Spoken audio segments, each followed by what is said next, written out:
Hello guys, current affairs funda में आप सभी का स्वागत है। मैं हूं आपके साथ अभिषेक शर्मा और आज के इस वीडियो सेशन में हम अगस्त 4th वीक के सभी इंपॉर्टेंट करंट अफेयर्स कवर करने वाले हैं। जो भी एस्पिरेंट्स हमारे डेली करंट अफेयर्स नहीं देख पाए हैं वो इस वीडियो के माध्यम से अपने 4th वीक के सभी करंट अफेयर्स एक साथ कवर कर पाएंगे। सेशन की शुरुआत करने से पहले आप सभी को बताना चाहूँगा, यदि आप हमारे daily current affairs PDF, weekly PDF, monthly PDF और हर महीने के banking and economic awareness PDF चाहते हैं तो करंट अफेयर्स फंडा का 1 ईयर मेंबरशिप प्लान आप ज्वाइन कर सकते हैं, जिसका लिंक आपको वीडियो के डिस्क्रिप्शन में या फिर फर्स्ट कमेंट में मिल जाएगा। आपको बता दें, इस 1 ईयर मेंबरशिप प्लान के तहत जितना भी हमारा पीडीएफ कंटेंट है वो हम आपको 1 साल तक के लिए प्रोवाइड कराते हैं, जिसे आप डाउनलोड कर सकते हैं, प्रिंट आउट भी निकलवा सकते हैं। इसके लिए चाहे तो आप करंट अफेयर्स फंडा ऐप को यूज़ कर सकते हैं या फिर अपने लैपटॉप या सिस्टम की मदद से वेब लॉगिन भी कर सकते हैं। कोई भी आपका एग्जाम हो, बैंकिंग, एसएससी, रेलवे या फिर स्टेट पीसीएस, जहाँ पर भी जनरल अवेयरनेस या करंट अफेयर्स पूछे जाते हैं, सभी एग्जाम्स के लिए हमारा पीडीएफ कंटेंट काफ़ी यूज़फुल है। इस पीडीएफ कोर्स में हमने आरबीआई सर्कुलर्स भी ऐड किए हैं और पिछले 5-6 महीनों के आरबीआई सर्कुलर्स वो भी क्विज के साथ हम आपको प्रोवाइड करा रहे हैं, काफ़ी सिंपल लैंग्वेज में। Financial awareness, digital awareness, banking awareness, general and economic awareness, सब कुछ आपको एक ही पीडीएफ कोर्स में प्रोवाइड कराया जा रहा है। और ये इसकी वैलिडिटी 1 साल की है इस कोर्स की, यानी कि 1 साल तक जितने भी आपके एग्जाम्स होंगे जिनमें करंट अफेयर्स या जनरल अवेयरनेस पूछी जाती है, सब में केवल यही कोर्स आपका इनफ होगा। हर महीने ये अपडेट होता रहता है। ये कोर्स आपको करंट अफेयर्स फंडा ऐप पर मिलेगा। ऐप का लिंक वीडियो के डिस्क्रिप्शन में दिया गया है और फर्स्ट कमेंट में भी पिन कर दिया गया है। तो लिंक पर क्लिक कीजिए, ऐप को इंस्टॉल कीजिए। लॉगिन करने के बाद ये कोर्स आप बाय कर पाएंगे। फिर भी कोई डाउट अगर आपका रहता है तो हमारा कस्टमर केयर नंबर है 8448 169188। इस पर आप कॉल कीजिए या फिर व्हाट्सएप करके भी जानकारी प्राप्त कर सकते हैं। तो बिना किसी तरीके शुरुआत करते हैं इस वीडियो सेशन की। Which bank has become the first public sector bank in India to migrate its corporate website to the secure .bank.in domain? कौन सा बैंक अपनी कॉर्पोरेट वेबसाइट को .bank.in डोमेन पर स्थानांतरित करने वाला भारत का पहला सार्वजनिक क्षेत्र बैंक बन गया है? ऑप्शंस आपके सामने हैं। सही आंसर ऑप्शन डी है, पंजाब नेशनल बैंक। तो पंजाब नेशनल बैंक ने अब नया डोमेन अपना लिया है, बैंक.in। तो इसकी वेबसाइट को अब इसकी वेबसाइट इस तरह से आपको दिखेगी, www.pnb.bank.in। ठीक है, और पहले कैसी थी? तो पहले थी www.pnb.co.in। तो नया डोमेन क्या है? बैंक.in। तो इसी के साथ पीएनबी पहला पब्लिक सेक्टर बैंक बन गया है भारत में जिसने अपनी कॉर्पोरेट वेबसाइट को इस सिक्योर .bank.in डोमेन पर माइग्रेट कर लिया है। ठीक है, ये जो डोमेन है .bank.in, ये बैंक्स के लिए ही तैयार किया गया है ताकि फ्रॉड्स ना हो सके, साइबर सिक्योरिटी फ्रेमवर्क को इन्हेंस किया जा सके, डिजिटल बैंकिंग में भी कोई बाधा ना आए। Institute for development and research in banking technology IDRBT, ये इस डोमेन के लिए रजिस्ट्रार के तौर पर कार्य कर रहा है। Which medal did Manu Bakar win in the women's 10-meter air pistol event at the Asian Shooting Championship in Kazakhstan? Kazakhstan में एशियाई शूटिंग चैंपियनशिप में महिलाओं की 10 मीटर एयर पिस्टल स्पर्धा में मनु बाकर ने कौन सा पदक जीता है? राइट आंसर ऑप्शन सी है, ब्रॉन्ज। तो भारत की डबल ओलंपिक मेडलिस्ट है मनु बाकर, इन्होंने ब्रॉन्ज मेडल जीता है women's 10 metre air pistol competition में Asian shooting championship Shymkent Kazakhstan में। चाइना की क्वांग किमा, इन्होंने गोल्ड मेडल जीता और सिन यांग ने सिल्वर मेडल जीता है। वहीं भारत की रश्मिका ने सेम चैंपियनशिप में junior women's 10 metre air pistol event में गोल्ड मेडल जीता है। The unique identification authority of India UIDAI has onboarded with satellite based internet provider for Aadhaar based customer verification. भारतीय विशिष्ट पहचान प्राधिकरण ने आधार आधारित ग्राहक सत्यापन के लिए किस उपग्रह आधारित इंटरनेट प्रदाता को शामिल किया है? राइट आंसर ऑप्शन बी है, स्टारलिंक। देखिए, unique identification authority of India यानी कि UIDAI, इसने satellite based internet provider Starlink satellite communication private limited को ऑनबोर्ड किया है आधार ऑथेंटिफिकेशन के लिए, कस्टमर वेरिफिकेशन के लिए, जिससे ये पूरा जो प्रोसेस है ये काफ़ी स्मूथ बन जाता है, सिक्योर बन जाता है, काफ़ी ईजी बन जाता है। यानी कि जैसे स्टारलिंक सैटेलाइट कम्युनिकेशन है तो उसको यूज़ करके आप जहाँ पर इंटरनेट नहीं है वहाँ पर आप लोगों का KYC कर सकते हैं। CEO UIDAI के है Bhuvnesh Kumar. Where is the integrated test range from where Agni 5 was test fired located? एकीकृत परीक्षण रेंज जहाँ से अग्नि 5 का परीक्षण किया गया कहाँ स्थित है? ऑप्शंस आपके सामने है। सही आंसर ऑप्शन है, चांदीपुर, उड़ीसा। भारत ने अपनी इंटरमीडिएट रेंज बैलिस्टिक मिसाइल अग्नि 5 का सफल परीक्षण किया है। Integrated test range Chandipur Orissa से स्ट्रेटेजिक फोर्सेस कमांड के अंडर में इसको टेस्ट फायर किया गया है और ये मिसाइल अग्नि 5 का वेरिएंट है। अग्नि 5 इंडिया की इंडिया से डेवलप्ड इंटरकॉन्टिनेंटल बैलिस्टिक मिसाइल, इसकी रेंज 5000 किलोमीटर तक की है। इसे डिज़ाइन किया गया है DRDO द्वारा। अग्नि 1 to 4 मिसाइल, इनकी अग्नि 1 से लेकर अग्नि 4 तक की, इनकी रेंज 700 किलोमीटर से 3500 किलोमीटर तक की है। ये ऑलरेडी डिप्लॉय की जा चुकी हैं। एक प्रलय मिसाइल भी है, ये short range surface to surface missile है।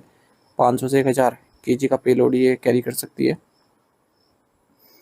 Nepal is the 6th country in the south east Asia region to eliminate rubella.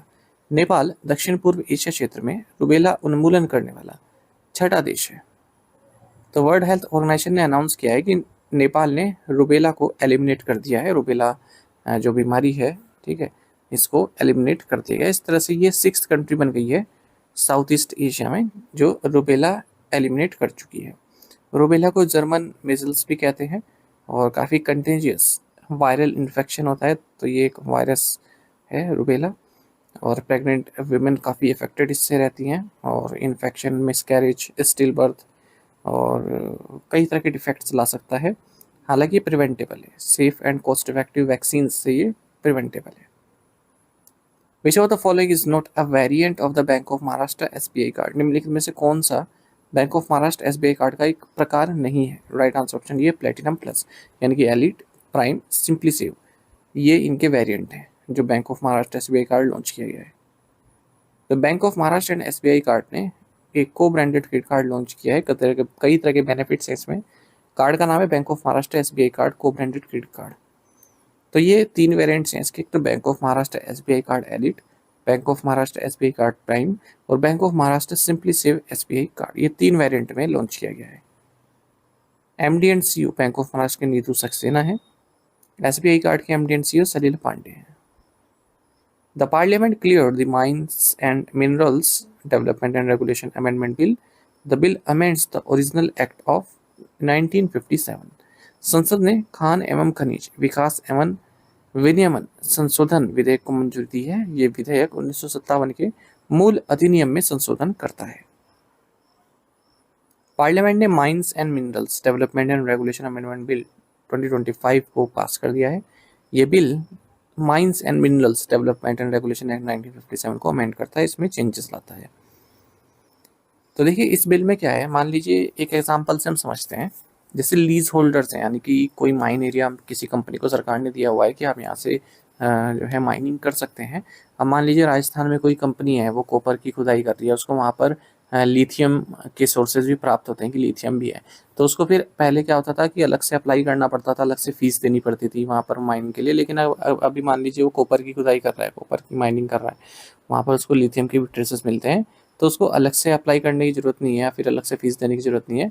ठीक है, बस वहीं पर अगर वो गवर्नमेंट को बता दे कि हम परमिशन चाहते हैं अलग इसकी लिथियम को भी हम माइन कर सकें, तो परमिशन उसको ग्रांट हो जाएगी, कोई बिना किसी एक्स्ट्रा फीस को दिए हुए। ठीक है, तो जैसे मिनरल्स हैं, लिथियम है, ग्रेफाइट है, निकल है, कोबाल्ट है, गोल्ड है, सिल्वर है, तो ये सभी मिनरल्स अगर मिलते हैं तो इनकी आप कर सकते हैं बिना अलग से फीस दिए हुए।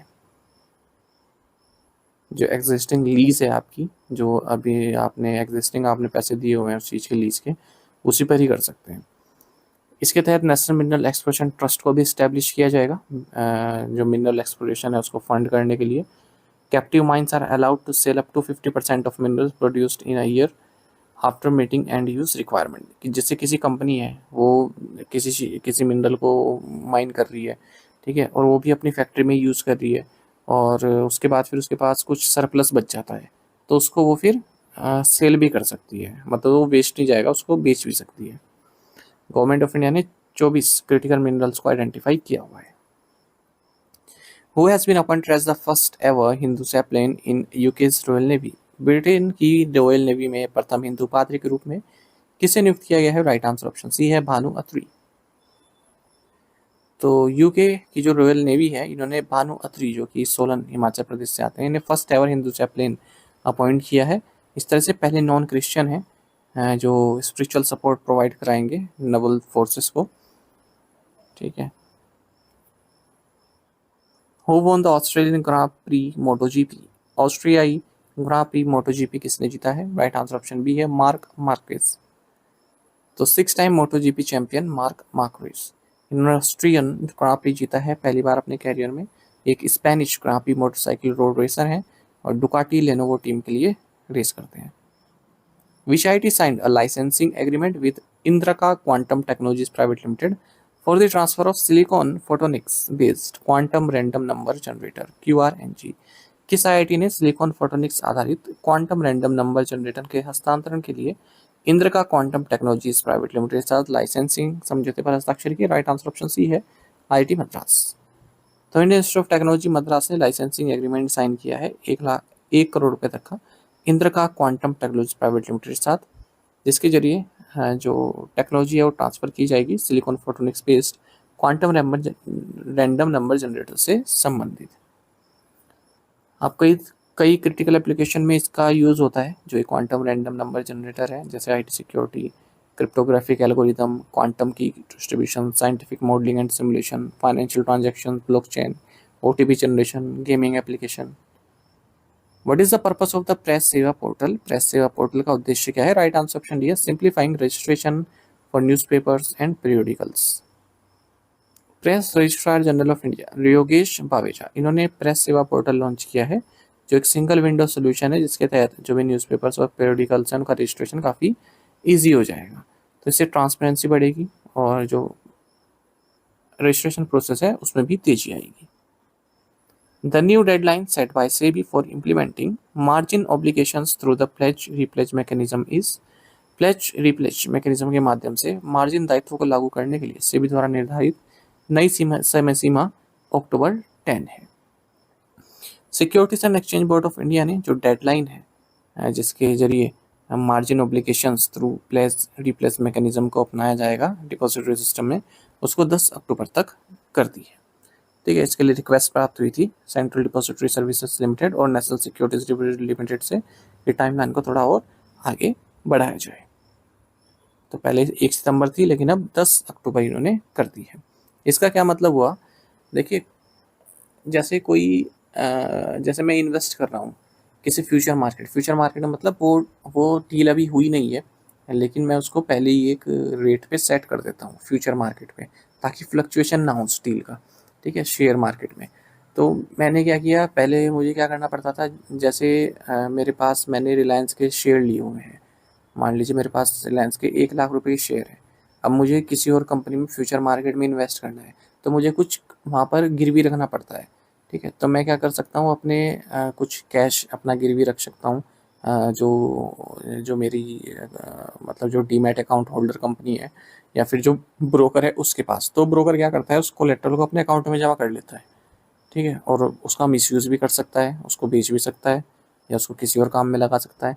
तो अब सेबी ने क्या कहा है कि वो मेरे अकाउंट में ही रहेगा, मेरे डीमैट अकाउंट में ही रहेगा। जो मैं कोलेट्रल रख रहा हूँ ना किसी फ्यूचर ट्रेड के लिए, वो मेरे ही अकाउंट में रहेगा और मेरे अकाउंट के जरिए जो मेरा ब्रोकर है वो in central depository services limited और नेशनल सिक्योरिटीज डिपॉजिट लिमिटेड को रीप्लेज करेगा, यानी कि उसी के माध्यम से दिखाएगा कि हाँ इसने कोलेट्रल इस चीज़ का दिया हुआ है। पहले वो अपने अकाउंट में दिखाता था लेकिन अब मेरे अकाउंट में पैसा सिक्योर रहेगा। The export import bank of India recently signed a commercial credit line agreement worth how much with Ecowas Bank for Investment and Development? भारतीय निर्यात आयात बैंक ने हाल ही में इकोवास bank for investment and development के साथ कितने रुपए के वाणिज्यिक क्रेडिट लाइन समझौते पर हस्ताक्षर किए? राइट आंसर ऑप्शन सी है $40 million.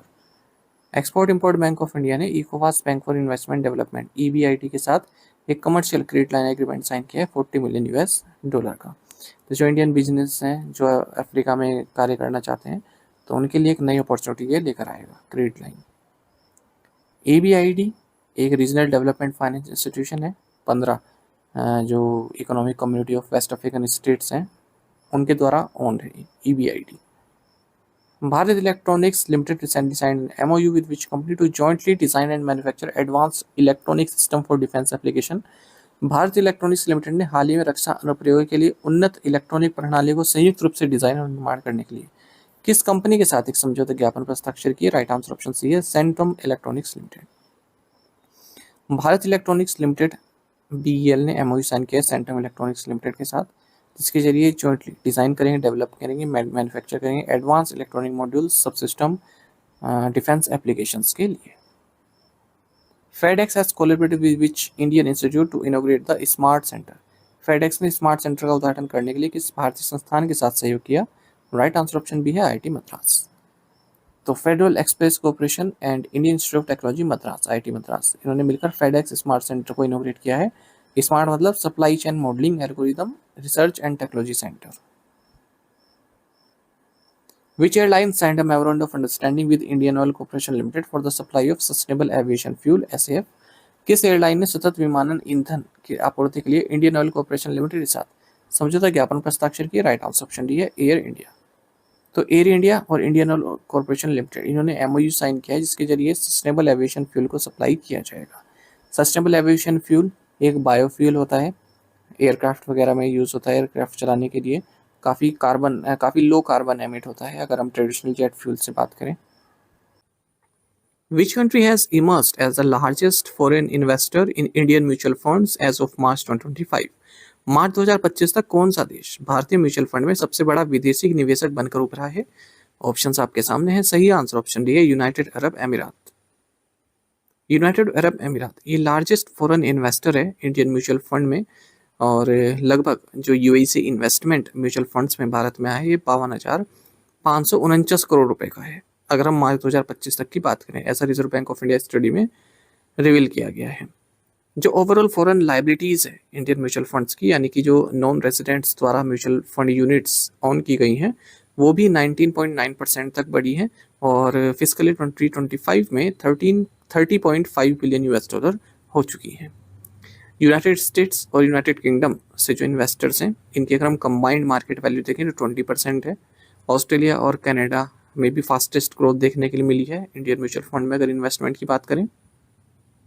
Which country is the leading source of foreign direct investment into India in fiscal year 2024-25? वित्त वर्ष 2024-25 में भारत में प्रत्यक्ष विदेशी निवेश का प्रमुख स्रोत कौन सा देश है? राइट आंसर ऑप्शन बी है सिंगापुर।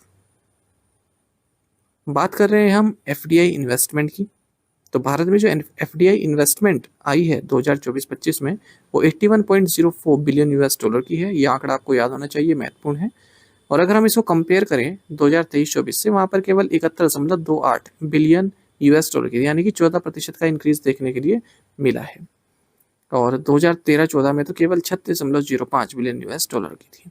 अगर हम पिछले 11 फिजिकल ईयर्स में देखें 2014 से 2025 तक, टोटल FDI में 748.78 बिलियन $, की प्राप्त हुई है। नंबर ऑफ सोर्स कंट्रीज भी बढ़ी हैं, यानी कि जिन कंट्रीज से FDI भारत में आया है, फॉरेन डायरेक्ट इन्वेस्टमेंट भारत में आया है, 2013-14 में केवल 89 थी, वहीं अब ये 2024-25 में बढ़कर 112 हो चुकी हैं। सबसे ज़्यादा FDI सिंगापुर से प्राप्त हुई है भारत को, 30%, टोटल का 30%। उसके बाद फिर मॉरिशस आता है, फिर यूनाइटेड स्टेट्स आता है। अगर हम स्टेट वाइज बात करें, सबसे ज़्यादा FDI महाराष्ट्र राज्य को प्राप्त हुई है, उसके बाद फिर कर्नाटक, फिर Delhi. Which country has the largest online community in the world? विश्व में सबसे बड़ा ऑनलाइन समुदाय किस देश में है? राइट आंसर ऑप्शन बी है चाइना। ऑनलाइन कम्युनिटी, या फिर आप कह सकते हैं highest number of internet users.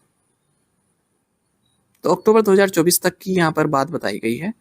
5 billion से ज़्यादा इंटरनेट यूजर्स वर्ल्ड वाइड है, 5 बिलियन से ज़्यादा। ईस्टर्न एशिया में ही 1.34 बिलियन यूजर्स हैं, जबकि अफ्रीका और मिडिल ईस्ट काफ़ी पीछे हैं। टॉप 5 कंट्रीज़ की अगर हम बात करें जहाँ पर highest number of internet users हैं, पहले नंबर पर चाइना है, 1.11 बिलियन यूजर्स हैं, यानी कि इसकी पॉपुलेशन का 78%। भारत दूसरे नंबर पर 806 मिलियन यूजर्स के साथ, यानी कि 55.1% ऑफ इट्स टोटल पॉपुलेशन। तीसरे नंबर पर यूनाइटेड स्टेट्स है, चौथे पर इंडोनेशिया है, पांचवें पर ब्राज़ील है। What is India's current rank in the IMD World Competitiveness Ranking out of 69 countries? IMD विश्व प्रतिस्पर्धात्मकता रैंकिंग में 69 देशों में भारत का वर्तमान स्थान क्या है? राइट आंसर ऑप्शन सी है 41st। तो टॉप 10 कंट्रीज आप देख सकते हैं, पहले पर स्विट्जरलैंड है।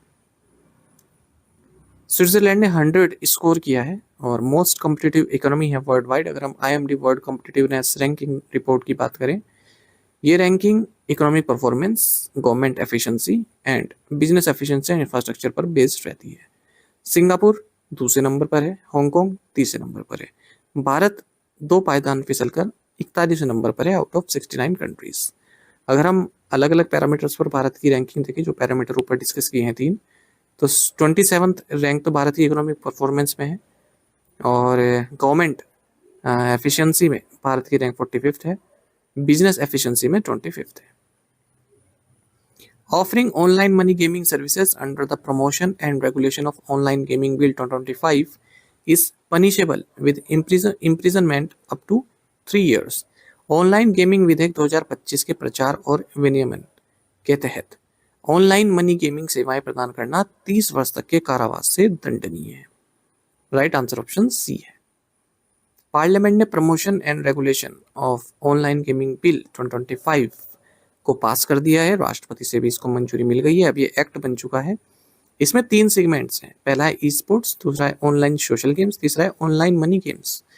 तो ये बिल एनकरेज करता है ई स्पोर्ट्स को और ऑनलाइन सोशल गेम्स को, वहीं प्रोहिबिट करता है ऑनलाइन मनी गेमिंग सर्विस को, जहाँ पर मनी का ट्रांजेक्शन होता है, एक तरह का सट्टा होता है। तो अगर आप online money gaming services offer कर रहे हैं कोई ऐप या कोई प्लेटफॉर्म, तो 3 साल की जेल या फिर 1 करोड़ रुपए तक का जुर्माना लग सकता है, फिर दोनों ही लग सकते हैं। अगर आप एडवर्टाइज कर रहे हैं ऑनलाइन मनी गेम्स का कोई न्यूज़ चैनल या फिर कोई प्लेटफॉर्म, तो 2 साल की जेल, 50 लाख का फाइन, या फिर दोनों ही। अगर इस तरह कोई फाइनेंशियल ट्रांजेक्शन्स किसी प्लेटफॉर्म द्वारा कराया जा रहा है, तो 3 साल की जेल, 1 करोड़ रुपए का फाइन, या फिर दोनों। अगर बार बार आप रिपीट ऑफेंस कर रहे हैं, तो 3 से 5 साल तक की इम्प्रिजनमेंट हो सकती है और 2 करोड़ रुपए तक का फाइन लग सकता है।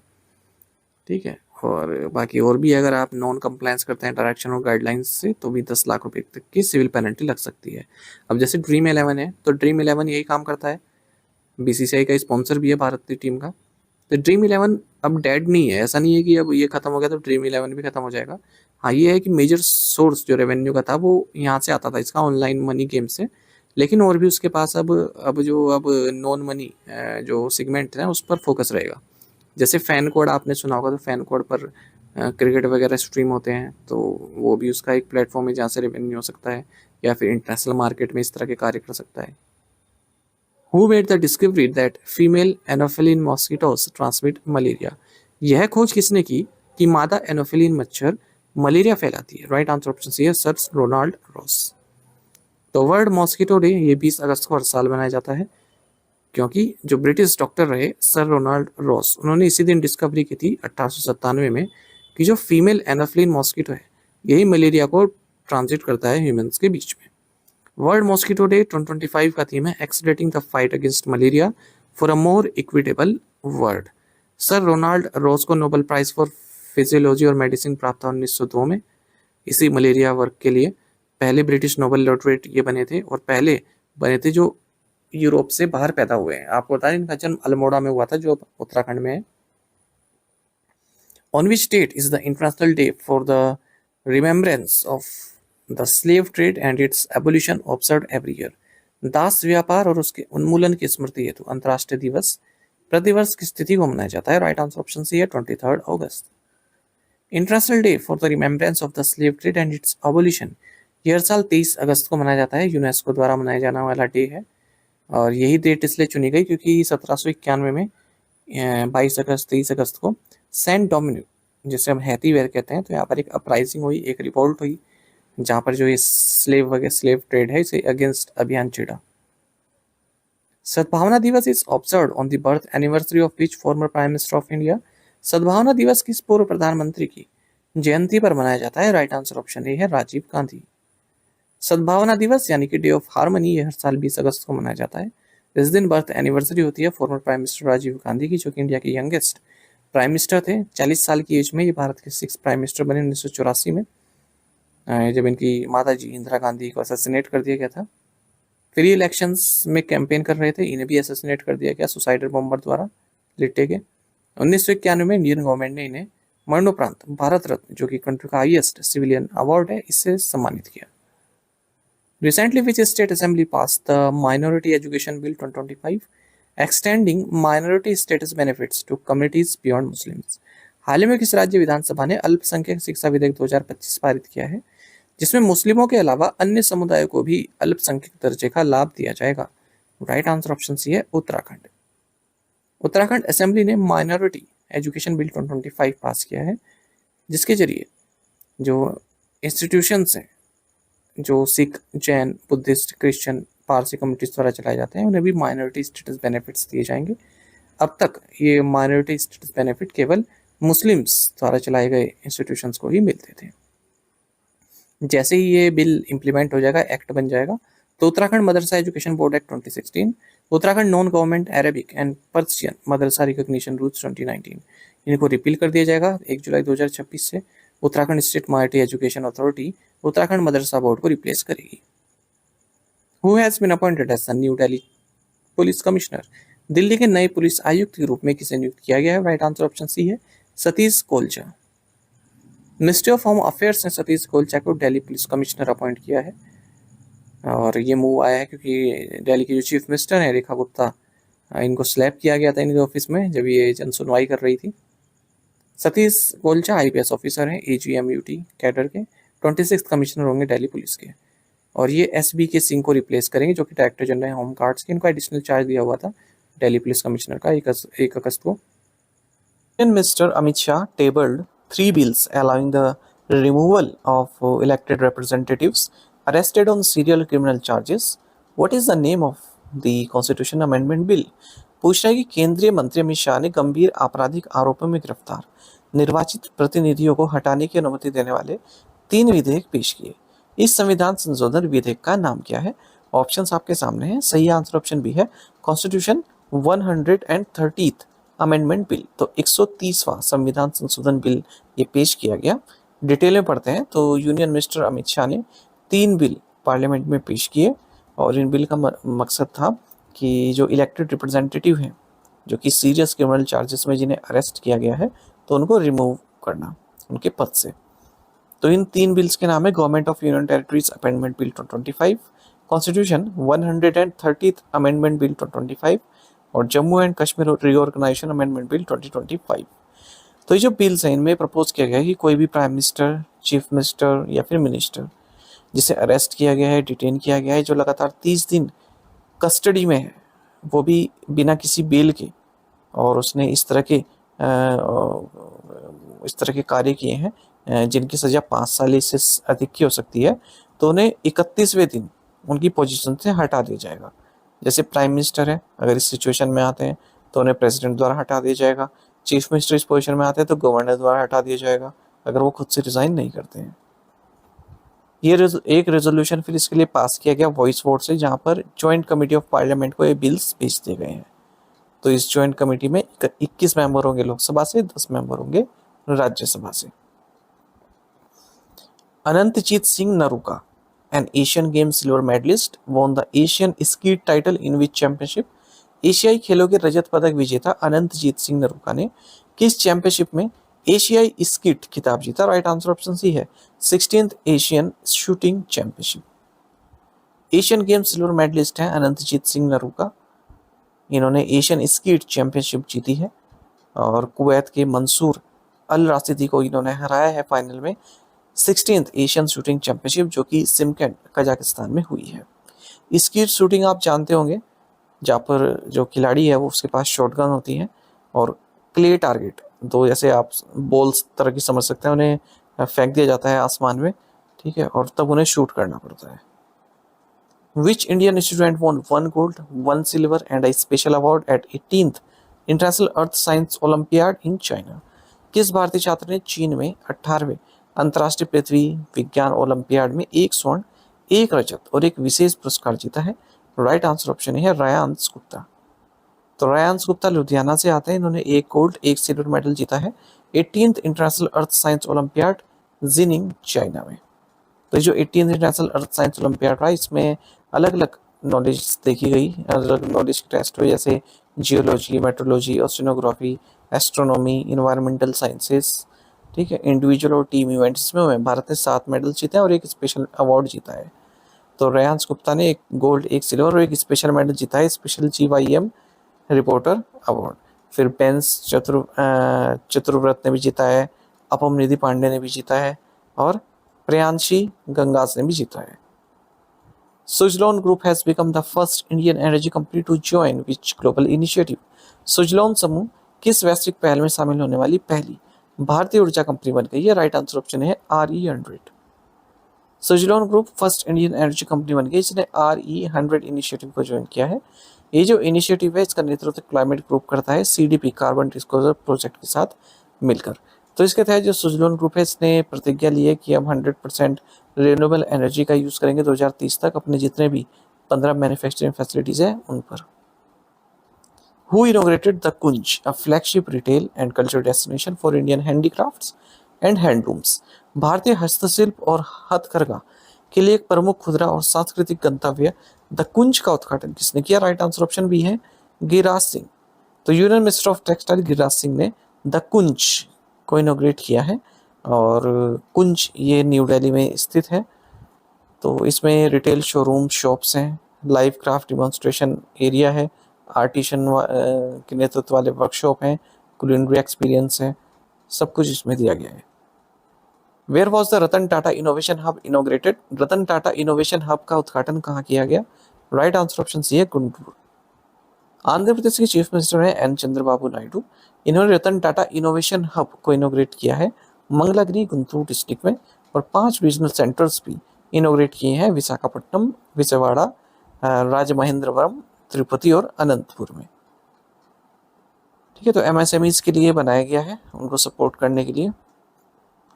Which of the following countries would not be a part of the proposed India-Eurasian Economic Union Free Trade Agreement?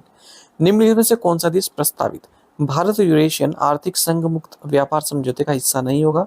Right answer option C है उज्बेकिस्तान। तो भारत और यूरेशियन इकोनॉमिक यूनियन इन्होंने टर्म्स ऑफ रेफरेंस साइन किए हैं जिसके तहत अब free trade agreement के लिए निगोशिएशन शुरू हो जाएंगे। तो जो यूरेशियन इकोनॉमिक यूनियन है इसमें आर्मेनिया, बेलारूस, कजाकिस्तान, किर्गिस्तान और रशिया आते हैं। और हमने क्या पूछा था कौन नहीं आता है? तो उज्बेकिस्तान नहीं आता है। तो इससे क्या होगा, जो एक्सपोर्ट है वो हमारा बढ़ेगा और MSMEs इंडस्ट्री को भी फायदा मिलेगा क्योंकि फ्री ट्रेड एग्रीमेंट हो जाएगा।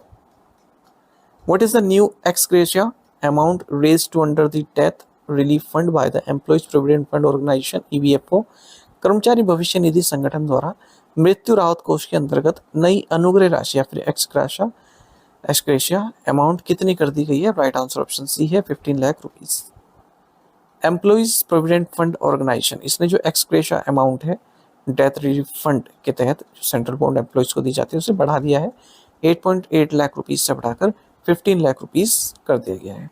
तो ये जो अमाउंट है ये नॉमिनी या फिर जो लीगल वारिस है एम्प्लॉय का उसे दिया जाएगा अगर वो मर जाता है स्टाफ वेलफेयर फंड के द्वारा।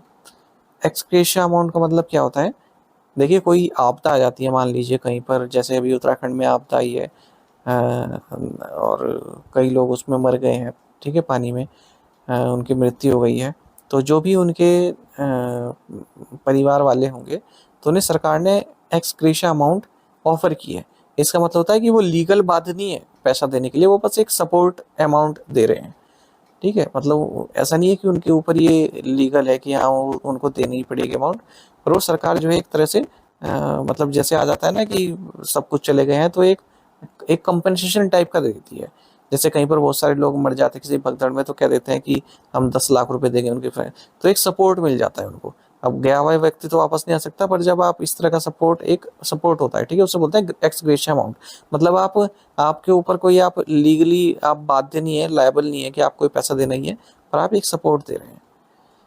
बाकी एक न्यूज़ और है EPFO से रिलेटेड ही, इन्होंने हाल ही में अपना प्रोविजनल पेरोल डेटा जून 2025 के लिए रिलीज किया है और इन्होंने बताया कि हमने 21.89 लाख मेंबर्स ऐड किए हैं जो कि अब तक का हाईएस्ट है 2018 के बाद से। 1.06 मिलियन न्यू सब्सक्राइबर्स ने EPFO को ज्वाइन किया है जून 2025 में। मई 2025 से कंपेयर में 12.6% की ग्रोथ है। Brahmaputra valley fertiliser corporation limited has recently signed a 5-year agreement with which country for the export of fertilisers? Brahmaputra valley fertiliser corporation limited ने हाल ही में उर्वरकों के निर्यात के लिए किस देश के साथ 5 साल का समझौता किया है? राइट आंसर ऑप्शन भी है भूटान। तो Brahmaputra valley fertiliser corporation limited जो कि गवर्नमेंट ऑफ इंडिया अंडरटेकिंग है, ministry of chemicals and fertilisers के तहत आती है, इन्होंने 5 साल का business to business agreement sign किया है national seed centre, ministry of agriculture and livestock, royal government of Bhutan के साथ। जिसके तहत फर्टिलाइजर्स को एक्सपोर्ट किया जाएगा भूटान में। Who among the following has launched the breaking barrier fellowship? निम्नलिखित में से किसने ब्रेकिंग बैरियर्स फेलोशिप शुरू की है? राइट आंसर ऑप्शन डी है department of empowerment of persons with disabilities.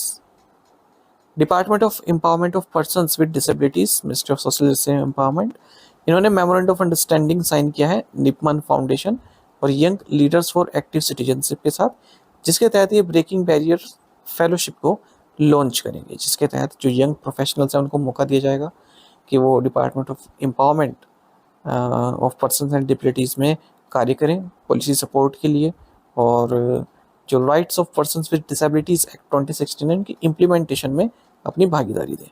वही इसके ऑब्जेक्टिव्स भी हैं। Who has been nominated as an ex officio member of the Monetary Policy Committee MPC? मौद्रिक नीति समिति के पदेन सदस्य के रूप में किसे नामित किया गया है? ऑप्शंस आपके सामने हैं। सही आंसर ऑप्शन डी है Indranil Bhattacharya. Reserve bank of India के सेंट्रल बोर्ड ऑफ डायरेक्टर्स की मीटिंग हाल ही में संपन्न हुई लखनऊ में। इसकी अध्यक्षता आरबीआई गवर्नर संजय मल्होत्रा द्वारा की गई है।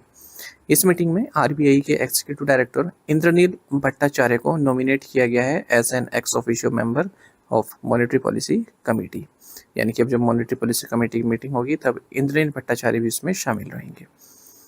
इस मीटिंग को अटेंड किया गया है deputy governors M Rajeshwar Rao, T Ravishankar, J Swaminathan, doctor Poonam Gupta द्वारा, साथ ही नागार्जुन मदिराला जो कि सेक्रेटरी हैं डिपार्टमेंट फाइनेंशियल सर्विसेज में, अनुराधा ठाकुर जो कि सेक्रेटरी हैं डिपार्टमेंट ऑफ इकोनॉमिक अफेयर्स, इन लोगों द्वारा भी इस मीटिंग में शामिल हुए हैं लोग।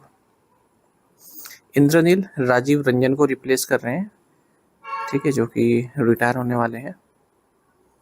विच state has launch the Shram Shri scheme for migrant workers? किस राज्य ने प्रवासी श्रमिकों के लिए श्रम श्री योजना शुरू की है? ऑप्शंस आपके सामने हैं। सही आंसर ऑप्शन डी है वेस्ट बंगाल। वेस्ट बंगाल की चीफ मिनिस्टर ममता बनर्जी, इन्होंने एक नई रिहैबिलिटेशन इनिशिएटिव लॉन्च किया है जिसका नाम है श्रम श्री स्कीम। जो भी बंगाली माइग्रेंट वर्कर्स हैं जो अपने स्टेट में वापस लौट रहे हैं क्योंकि अदर स्टेट्स में उन्हें हरेसमेंट हो रहा है, डिस्क्रिमिनेशन हो रहा है बंगाली बोलने के कारण या फिर और किसी कारण से, तो उनके लिए स्कीम लॉन्च की गई है। इस श्रम श्री के माध्यम से जो माइग्रेंट वर्कर्स हैं जिन्होंने इस पोर्टल में एनरोल किया है उन्हें फाइनेंशियल एड प्रोवाइड की जाएगी 5,000 रुपये की 12 महीने के लिए, या फिर जब तक उन्हें नया एम्प्लॉयमेंट नहीं मिल जाता। Who has been nominated as the new US ambassador to India by President Donald Trump? राष्ट्रपति डोनाल्ड ट्रंप ने भारत में नए अमेरिकी राजदूत के रूप में किसे नामित किया है? ऑप्शंस आपके सामने हैं। सही आंसर ऑप्शन है Sergio Gor. US president Donald Trump ने 38 साल के सर्जियो गोर को नया यूएस एम्बेसडर बनाया है इंडिया में, और इस पद पर ये एरिक गेरसेटी को सक्सीड कर रहे हैं जो कि मई 2023 से जनवरी 2025 तक एम्बेसडर रहे। How many bills were passed by both houses of parliament during the monsoon session 2025? Monsoon सत्र 2025 के दौरान संसद के दोनों सदनों द्वारा कितने विधेयक पारित किए गए? राइट आंसर ऑप्शन सी है 15। मॉनसून सेशन पार्लियामेंट का जो कि 21 जुलाई 2025 को शुरू हुआ था, ये कंक्लूड हुआ अगस्त 21 2025 तक। लोकसभा केवल 29% ही फंक्शन कर पाया, जितना इसको शेड्यूल्ड थे इसके जितना इसको करना था उससे केवल 29% ही ये फंक्शन कर पाया। राज्यसभा भी केवल 34% ही फंक्शन कर पाया, और ये लोवेस्ट प्रोडक्टिविटी है इन दोनों ही हाउसेस की इस 18th लोकसभा में। क्वेश्चन आर सबसे ज़्यादा खराब रहा, लोकसभा में केवल 23% कंप्लीट हुआ, राज्यसभा में 6%। ऑपरेशन सिंदूर सबसे ज़्यादा चर्चा में रहा और सबसे ज़्यादा डिस्कशन भी इसमें रहा। लोकसभा में 19 घंटे का डिस्कशन इसमें रहा है, राज्यसभा में 16 घंटे का। अब ये जो मानसून सेशन रहा है इसमें 14 बिल इंट्रोड्यूस किए गए थे लोकसभा में, 12 बिल इनमें से पास किए गए लोकसभा द्वारा, 15 बिल राज्यसभा द्वारा पास किए गए हैं, यानी कि टोटल 15 बिल पास किए गए दोनों ही हाउसेस के द्वारा। एक बिल विड्रॉ किया गया लोकसभा में। तो ऐसे क्वेश्चन पूछ लेते हैं। एक तो यहाँ से बन जाता है कि मानसून सेशन कब से कब तक चला, क्योंकि आपके आने वाला जो अगले अब बैंकिंग मेंस एग्जाम शुरू हो जाएंगे तो वहाँ पर क्वेश्चन बन सकते हैं। National space day in India is celebrated on which date? Bharat में राष्ट्रीय अंतरिक्ष दिवस कब मनाया जाता है? राइट आंसर ऑप्शन सी है 23 अगस्त। नेशनल स्पेस डे भारत में 23 अगस्त को सेलिब्रेट किया जाता है 2025 में नेशनल स्पेस डे का थीम रहा Aryabhata to Gaganyaan, ancient wisdom to infinite possibilities. 23 अगस्त 2023 को इंडियन स्पेस रिसर्च ऑर्गेनाइजेशन यानी कि इसरो ने सक्सेसफुल लैंडिंग कराई थी चंद्रयान-3 लैंडर रोवर की मून पर। इसी के साथ भारत चौथा देश बन गया था पूरे वर्ल्ड में जिसने मून पर लैंड कराया और जिसने सदर्न पोलर रीजन में लैंड कराया। तो वो पहला देश बना था भारत जिसने सदर्न पोलर रीजन में लैंड किया। ओवरऑल 4th कंट्री बना था मून पर लैंड करने वाला।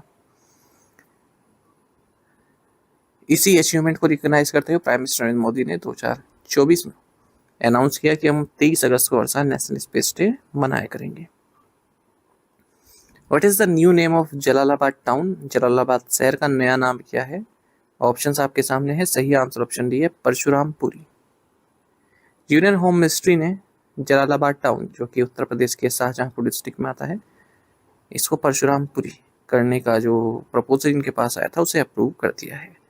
उत्तर प्रदेश गवर्नमेंट ने मिनिस्ट्री ऑफ होम अफेयर्स को एक लेटर में कहा है कि जलालाबाद परशुराम जी की जन्मनगरी है और इसलिए इनका नाम परशुरामपुरी से होना चाहिए। जलालाबाद की स्थापना 1560 में हुई थी और इसका नाम रखा गया मुगल एम्परर जलालुद्दीन मोहम्मद अकबर यानी कि अकबर जो कि हुमायूं के सन थे इनके नाम पर।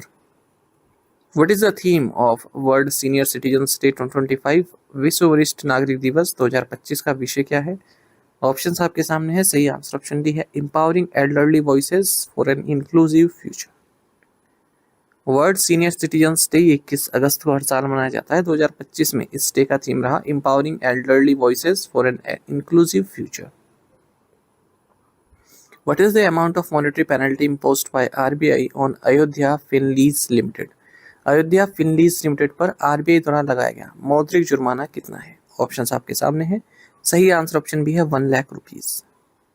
रिजर्व बैंक ऑफ इंडिया ने 1 लाख रुपीज की मॉनेटरी पेनल्टी लगाई है अयोध्या फिनलीज लिमिटेड पर क्योंकि इन्होंने जो आरबीआई के प्रोविजंस हैं master direction non banking financial company non systemically important non deposit taking company direction 2016 इनका अनुपालन नहीं किया है।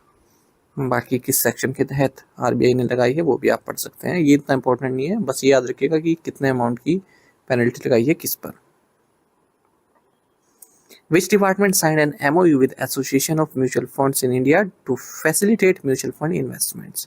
म्यूचुअल फंड इन्वेस्टमेंट को सुविधाजनक बनाने के लिए किस विभाग ने association of mutual funds in India के साथ एक समझौता ज्ञापन पर हस्ताक्षर किए हैं? ऑप्शंस आपके सामने हैं। सही आंसर ऑप्शन ए है department of post. Department of post जो कि ministry of communications government of India के तहत आता है, इन्होंने association of mutual funds in India के साथ एक एमओयू साइन किया है मुंबई में। तो यहाँ पर जो इंडिया पोस्ट है वो डिस्ट्रीब्यूटर के तौर पर कार्य करेगा ताकि लोग म्यूचुअल फंड इन्वेस्टमेंट आसानी से कर सकें। जो भी म्यूचुअल फंड संबंधी जो दस्तावेज हैं उनको एक जगह से दूसरी जगह पहुंचाने का काम करेगा India post. Which country has been elected as the chairman of the Executive Board of Asia Pacific Institute for Broadcasting Development (AIBD)? Asia प्रशांत प्रसारण विकास संस्थान के कार्यकारी बोर्ड के अध्यक्ष के रूप में किस देश को चुना गया है? राइट आंसर ऑप्शन ए है इंडिया।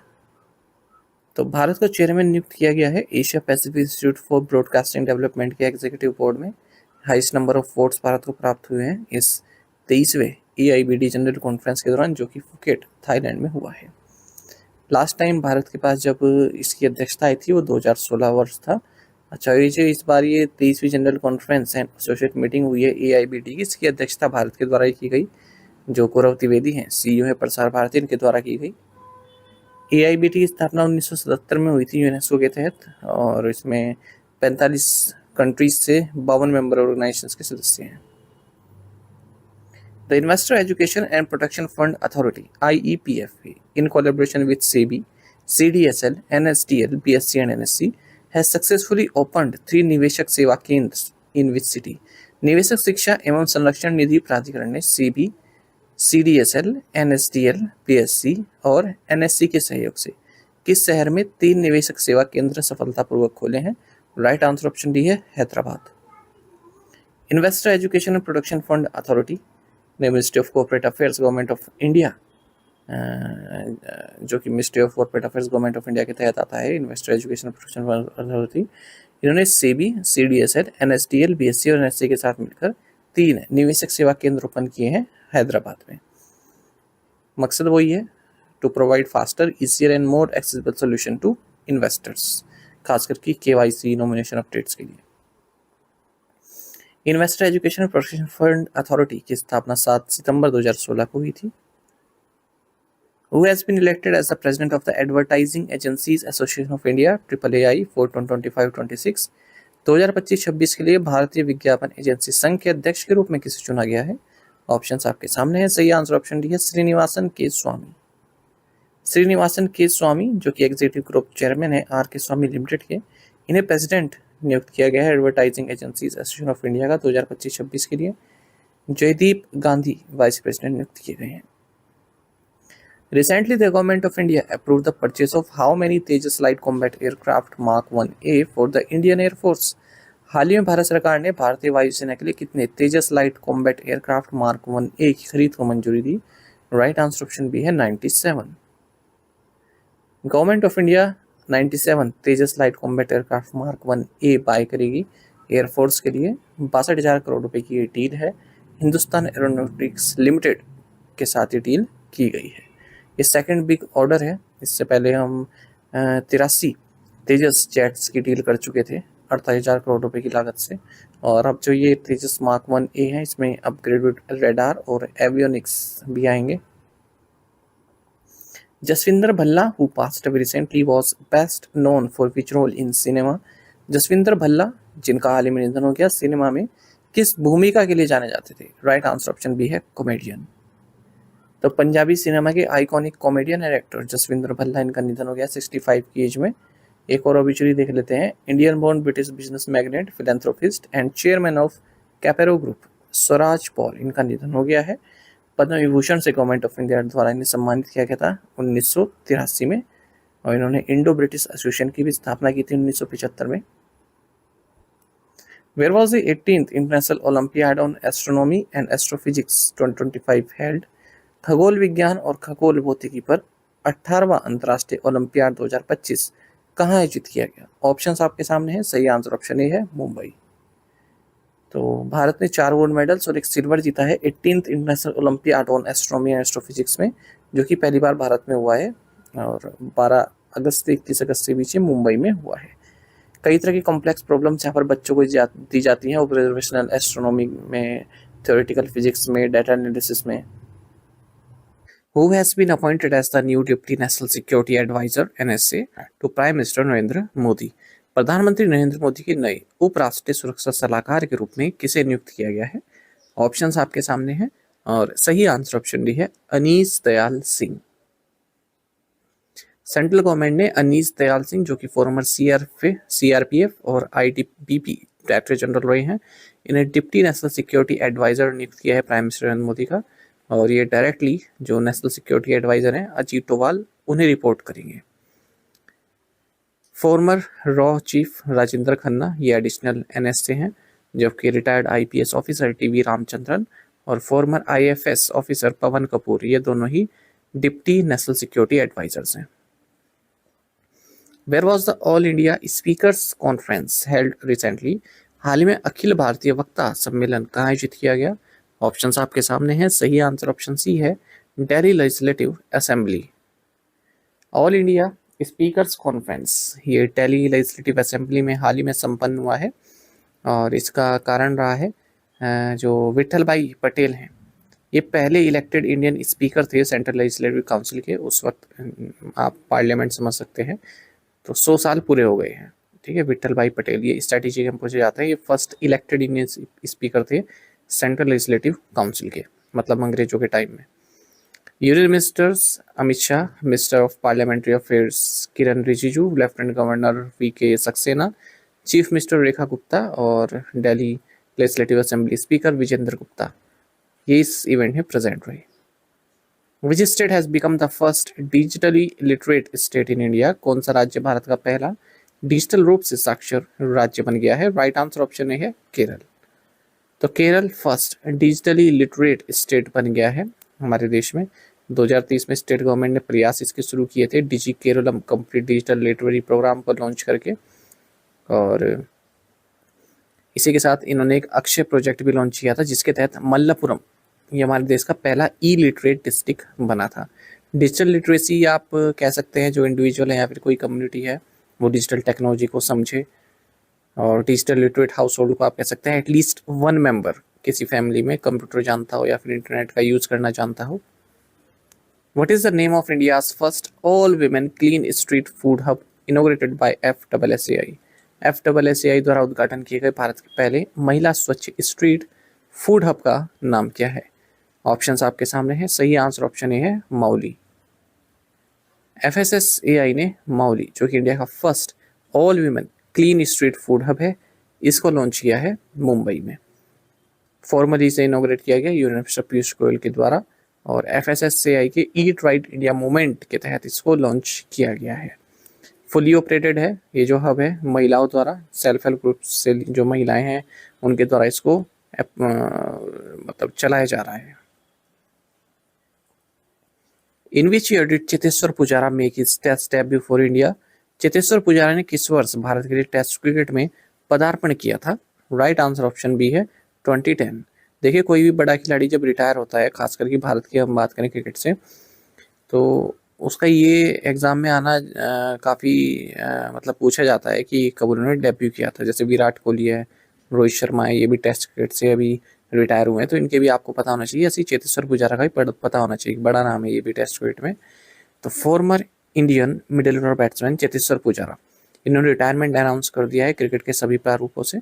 103 टेस्ट मैच इन्होंने खेले थे, काफ़ी होते हैं अगर 100 टेस्ट मैच आप आपने अपनी देश के लिए खेलते हैं। 7195 रन बनाए थे, 206 नॉट आउट इनका हाईएस्ट स्कोर है। 19 सेंचुरीज इन्होंने लगाई हैं, 35 हाफ सेंचुरीज लगाई हैं। टेस्ट डेब्यू इन्होंने 2010 में किया था। 71 T20s भी खेले इन्होंने, 1556 रन लगाए हैं। एक और क्रिकेट से संबंधित न्यूज़ देख लेते हैं। क्रिकेट साउथ अफ्रीका ने कंफर्म कर दिए हैं 2027 का जो ODI वर्ल्ड कप होगा उसके लिए वेन्यूज। तो साउथ अफ्रीका, नामीबिया और जिम्बाब्वे, ये तीनों ही देश इस 2027 ODI वर्ल्ड कप को होस्ट करने वाले हैं।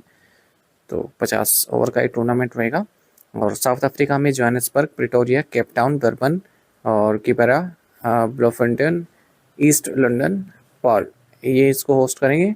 और 44 मैचेस साउथ अफ्रीका होस्ट करेगा, बाकी के 10 नामीबिया और जिम्बाब्वे में खेले जाएंगे। Which bank has UPI services which bank has launched UPI services for its non-resident external and non-resident ordinary account holders with international mobile numbers? किस बैंक ने अंतर्राष्ट्रीय मोबाइल नंबर वाले गैर निवासी बाह्य और गैर निवासी साधारण खाता धारकों के लिए UPI सेवाएं लॉन्च की हैं? राइट आंसर ऑप्शन है AU स्मॉल फाइनेंस बैंक। तो AU स्मॉल फाइनेंस बैंक, जिसे हाल ही में रिजर्व बैंक ऑफ इंडिया से अप्रूवल मिला है कि ये यूनिवर्सल बैंक में अपने आप को तब्दील कर सकता है, इसने यूनिफाइड पेमेंट इंटरफेस सर्विसेज यानी कि UPI सर्विसेज लॉन्च किए हैं अपने नॉन रेजिडेंट एक्सटर्नल और non resident ordinary account holders के साथ, जिनके पास इंटरनेशनल मोबाइल नंबर्स हैं।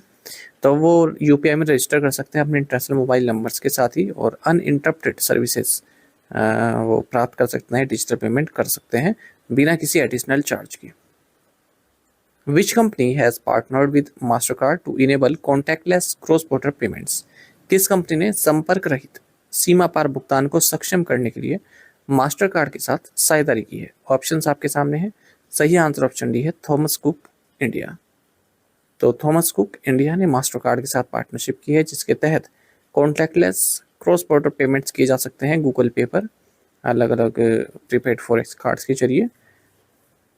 तो जो इंडियन ट्रैवलर्स हैं उनके लिए ओवरसीज ट्रांजैक्शन को सिंप्लीफाई करना इसका उद्देश्य है, और फिजिकल कार्ड्स कैरी नहीं करने की ज़रूरत है इसमें, क्योंकि डिजिटल फॉरेक्स कार्ड होगा ये। इंडिको और IDFC फर्स्ट बैंक ने मिलकर को ब्रांडेड क्रेडिट कार्ड लॉन्च किया है। In which event did Girish Gupta win gold at the 16th Asian shooting championship? 16वीं एशियाई शूटिंग चैंपियनशिप में गिरीश गुप्ता ने किस स्पर्धा में स्वर्ण पदक जीता? राइट आंसर ऑप्शन डी है 10 metre air pistol man youth event. India के गिरीश गुप्ता, इन्होंने गोल्ड मेडल जीता है 10 metre air pistol man youth event में, और किस टूर्नामेंट में? 16th एशियन शूटिंग चैंपियनशिप, जो कि सिमकैंट कजाकिस्तान में हुआ है। कपिल बेंसला, इन्होंने गोल्ड मेडल जीता है जूनियर मेंस एयर पिस्टल में। इंडियन शूटर इलेवेनिल वैलेरिवन, इन्होंने गोल्ड मेडल जीता है women's 10 metre air rifle competition में, इसी चैंपियनशिप में। और अर्जुन बबूता और इलेवेनिल, इन दोनों ने गोल्ड मेडल जीते हैं 10 metre air rifle mix team event में, इसी चैंपियनशिप में। What is the name of the mascot of the 12th Men's Asia Cup Hockey Championship to be held in Bihar? Bihar में आयोजित होने वाली 12वीं पुरुष एशिया कप हॉकी चैंपियनशिप के शुभांकर का नाम क्या है? राइट आंसर ऑप्शन सी है चांद। बिहार चीफ मिनिस्टर नीतीश कुमार ने लोगो, मास्कॉट और ट्रॉफी का अनावरण किया है 12th men's Asia cup hockey championship के लिए, जो कि मतलब पटना में किया है। और ये टूर्नामेंट पहली बार बिहार होस्ट कर रहा है राजगीर इंटरनेशनल स्टेडियम राजगीर में। जिसका मास्कॉट है एशिया कप हॉकी का, ये है चांद, जो कि हमारे नेशनल एनिमल टाइगर से इंस्पायर्ड है। करेज, एजिलिटी और इंडिया का जो ये नेशनल एनिमल, इसके स्किल को सिंबलाइज करता है। साथ ही हॉकी लेजेंड मेजर ध्यानचंद से भी इंस्पायर है, जिन्होंने मूनलाइट में प्रैक्टिस की। और बिहार के वाल्मीकि टाइगर रिजर्व से भी ये इंस्पायर्ड है। एशिया कप 2025 में India, China, Japan, Chinese Taipei, Malaysia, south Korea, Oman, Bangladesh, ये सभी खेलेंगे। Which team won the Asia Rugby Under-27 Men's Championship title? Asia rugby under 27 पुरुष चैंपियनशिप का खिताब किस टीम ने जीता? राइट आंसर ऑप्शन डी है Hong Kong. Asia rugby under 27 men's final की अगर हम बात करें तो हांगकांग ने श्रीलंका को हराकर ये टाइटल जीत लिया है। मेंस फाइनल की बात करें, अगर हम विमेंस कैटेगरी की बात करें तो चाइना ने हांगकांग को हराकर ये टाइटल जीता है। ये भी जो फाइनल्स हैं Rajgir international sports complex Bihar में खेले गए हैं। थर्ड प्लेस के लिए इंडियन वुमेन्स टीम ने उज्बेकिस्तान को हराया है और तीसरा स्थान हासिल किया है। विमेन्स टीम ने ब्रॉन्ज मेडल जीता है। एशियन रग्बी अंडर 20 चैंपियनशिप का मास्कॉट रहा Ashoka. Which test has been introduced to ensure top Indian cricketers maintain fitness and improve aerobic capacity? शीर्ष भारतीय क्रिकेटरों की फिटनेस बनाए रखने और एरोबिक क्षमता में सुधार सुनिश्चित करने के लिए कौन सा परीक्षण शुरू किया गया है? ऑप्शंस आपके सामने हैं। सही आंसर ऑप्शन सी है ब्रोंको टेस्ट। देखिए, ये इंश्योर करने के लिए जो टॉप इंडियन क्रिकेटर्स हैं उनकी फिटनेस बनी रहे, उनके एरोबिक कैपेसिटी बनी रहे, तो एक रग्बी से जुड़ा हुआ जो ब्रोंको टेस्ट है उसको इंट्रोड्यूस किया गया है। ब्रोंको टेस्ट में किसी एक प्लेयर 20 मीटर की शटल रन करता है, उसके बाद फिर 40 मीटर का करता है, फिर 60 मीटर का रन करता है।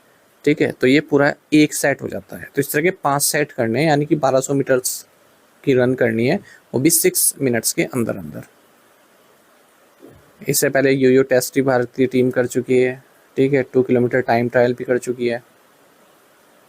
In which weight category did तपस्या Gahlawat win gold at the Under-20 World Wrestling Championship 2025? तपस्या गहलावत ने Under-20 विश्व कुश्ती चैंपियनशिप 2025 में किस भार वर्ग में स्वर्ण पदक जीता? राइट आंसर ऑप्शन भी है 57 kg। Under-20 world wrestling championship 2025 ये सोमोको बुल्गारिया में हुई है 17 से 24 अगस्त के बीच में। इंडियन रेसलर्स ने यहाँ पर 9 मेडल जीते हैं, 2 गोल्ड, 4 सिल्वर, 3 ब्रॉन्ज। तपस्या गहलावत ने भारत का पहला गोल्ड मेडल यहाँ पर जीता विमेंस 57 kg डिवीजन में। वहीं काजल दोजक ने गोल्ड मेडल जीता 72 kg कैटेगरी में। NASA's Surya heliophysics foundational model has been developed in collaboration with which company? NASA का सूर्य हेलियोफिजिक्स फाउंडेशन मॉडल किस कंपनी के सहयोग से विकसित किया गया है? राइट आंसर ऑप्शन ये है IBM। तो नासा ने सूर्या, जो कि एक आर्टिफिशियल इंटेलिजेंस मॉडल है और जिसका मकसद है स्पेस वेदर को फोरकास्ट करना, इसको लॉन्च किया है। इसको बनाया गया है IBM के साथ मिलकर और इसको ट्रेन किया गया है लगभग 9 साल के कंटिन्यूस डेटा के साथ। और सोलर एक्टिविटी को ये डिटेक्ट कर सकता है, सोलर फ्लेयर्स को डिटेक्ट कर सकता है, सोलर इरप्शन को डिटेक्ट कर सकता है। जो कन्वेंशनल मेथड है तो उससे लगभग 2 घंटे पहले, 2 घंटे एडवांस में ये बता सकता है सोलर फ्लेयर्स के बारे में, जो भी एक्टिविटी है उसकी, सोलर एक्टिविटी है उसके बारे में। ठीक है, तो इतना एडवांस है ये। This allow it to predict solar eruptions faster and more accurately than traditional approaches. When is mother Teresa's birth anniversary observed? Mother Teresa की जयंती कब मनाई जाती है? राइट आंसर ऑप्शन सी है 26 अगस्त। तो मदर टेरेसा की बर्थ एनिवर्सरी 26 अगस्त को मनाई जाती है। इनका जन्म इसी दिन 1910 में हुआ था। इनका नाम है एंसेस कोंशा बोजाक्सिया, मदर टेरेसा। ठीक है, और अल्बानियन इंडियन कैथोलिक नन थी, है मिशनरीज ऑफ चैरिटी की फाउंडर थी। 4 सितंबर 2016 को इन्हें संत की उपाधि दी गई और इनकी डेथ यूनिवर्सिटी 5 सितंबर को होती है। भारत रत्न इन्हें दिया गया 1980 में। 1962 में रमन मैग्सेसे पीस प्राइज मिला। 1979 में नोबेल पीस प्राइज मिला। इंटरनेशनल डॉग डे भी 26 अगस्त को ही मनाया जाता है। Who announced the creation of a new company called Macrohard. Macrohard नामक नई कंपनी निर्माण की घोषणा किसने की है? राइट आंसर ऑप्शन ए है एलन मस्क। तो टेस्ला के सीईओ एलन मस्क ने अनाउंस किया कि हमने एक नई कंपनी बनाई है, इसका नाम है मैक्रोहार्ड। तो माइक्रोसॉफ्ट का जो सॉफ्टवेयर बिजनेस है उसका कंप्यूटर ये रहने वाला है। और downloadable computer software artificial production of human speech and text यहाँ पर मिल सकेगा। Downloadable computer hard software for designing coding running and playing video games using artificial intelligence यहाँ पर मिल सकेगा। तो एआई से संबंधित सॉफ्टवेयर आप यहाँ पर डाउनलोड कर पाएंगे। Which of the following is not a component of India's integrated air defence weapon system. निम्नलिखित में से कौन भारत की एकीकृत वायु रक्षा हथियार प्रणाली का घटक नहीं है? राइट आंसर ऑप्शन ए है थर्ड। माफ कीजिएगा, पहले मैंने ऑप्शन इसमें अग्नि प्राइम बैलिस्टिक मिसाइल किया हुआ था, फिर मैंने चेंज करके थर्ड कर दिया, पर मैं यहाँ पर ऑप्शन में यहाँ पर आंसर में करेक्ट करना भूल गया। तो इसका सही आंसर ऑप्शन है थर्ड, यानी कि थर्ड नहीं है इसमें। जैसे क्वेश्चन पढ़ेंगे तब आपको समझ में आएगा। इसको मैं पीडीएफ में करेक्ट कर दूंगा। Defence research and development organisation ने फर्स्ट फ्लाइट टेस्ट किया integrated air defence weapon system का IADWS का उड़ीसा से 3 डिफरेंट टारगेट्स को हिट किया गया है। ये एक multi layered air defence system है जिसमें 3 कंपोनेंट्स हैं। पहला है quick reaction surface to air missiles QRSAM, दूसरा है advanced very short range air defence system missiles, तीसरा है high power laser based directed energy weapon. तो ये 3 सिस्टम है, यही हमारे ऑप्शन में भी हैं BCD में, ठीक है।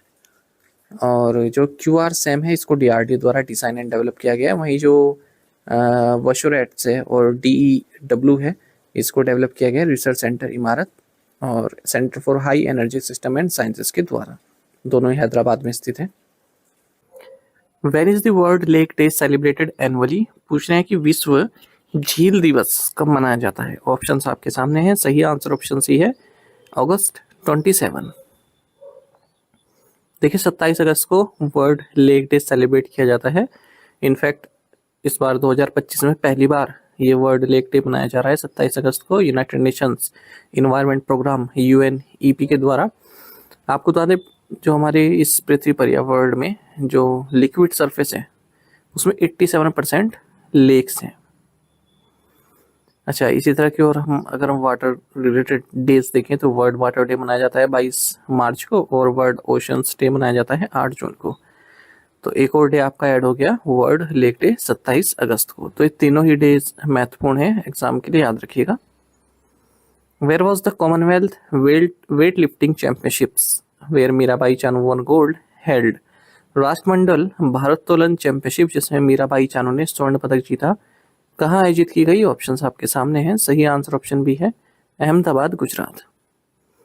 Farmer world champion and Olympic medallist Mirabai Chanu ने गोल्ड मेडल जीता है कॉमनवेल्थ वेट लिफ्टिंग चैंपियनशिप जो कि अहमदाबाद गुजरात में हुई है।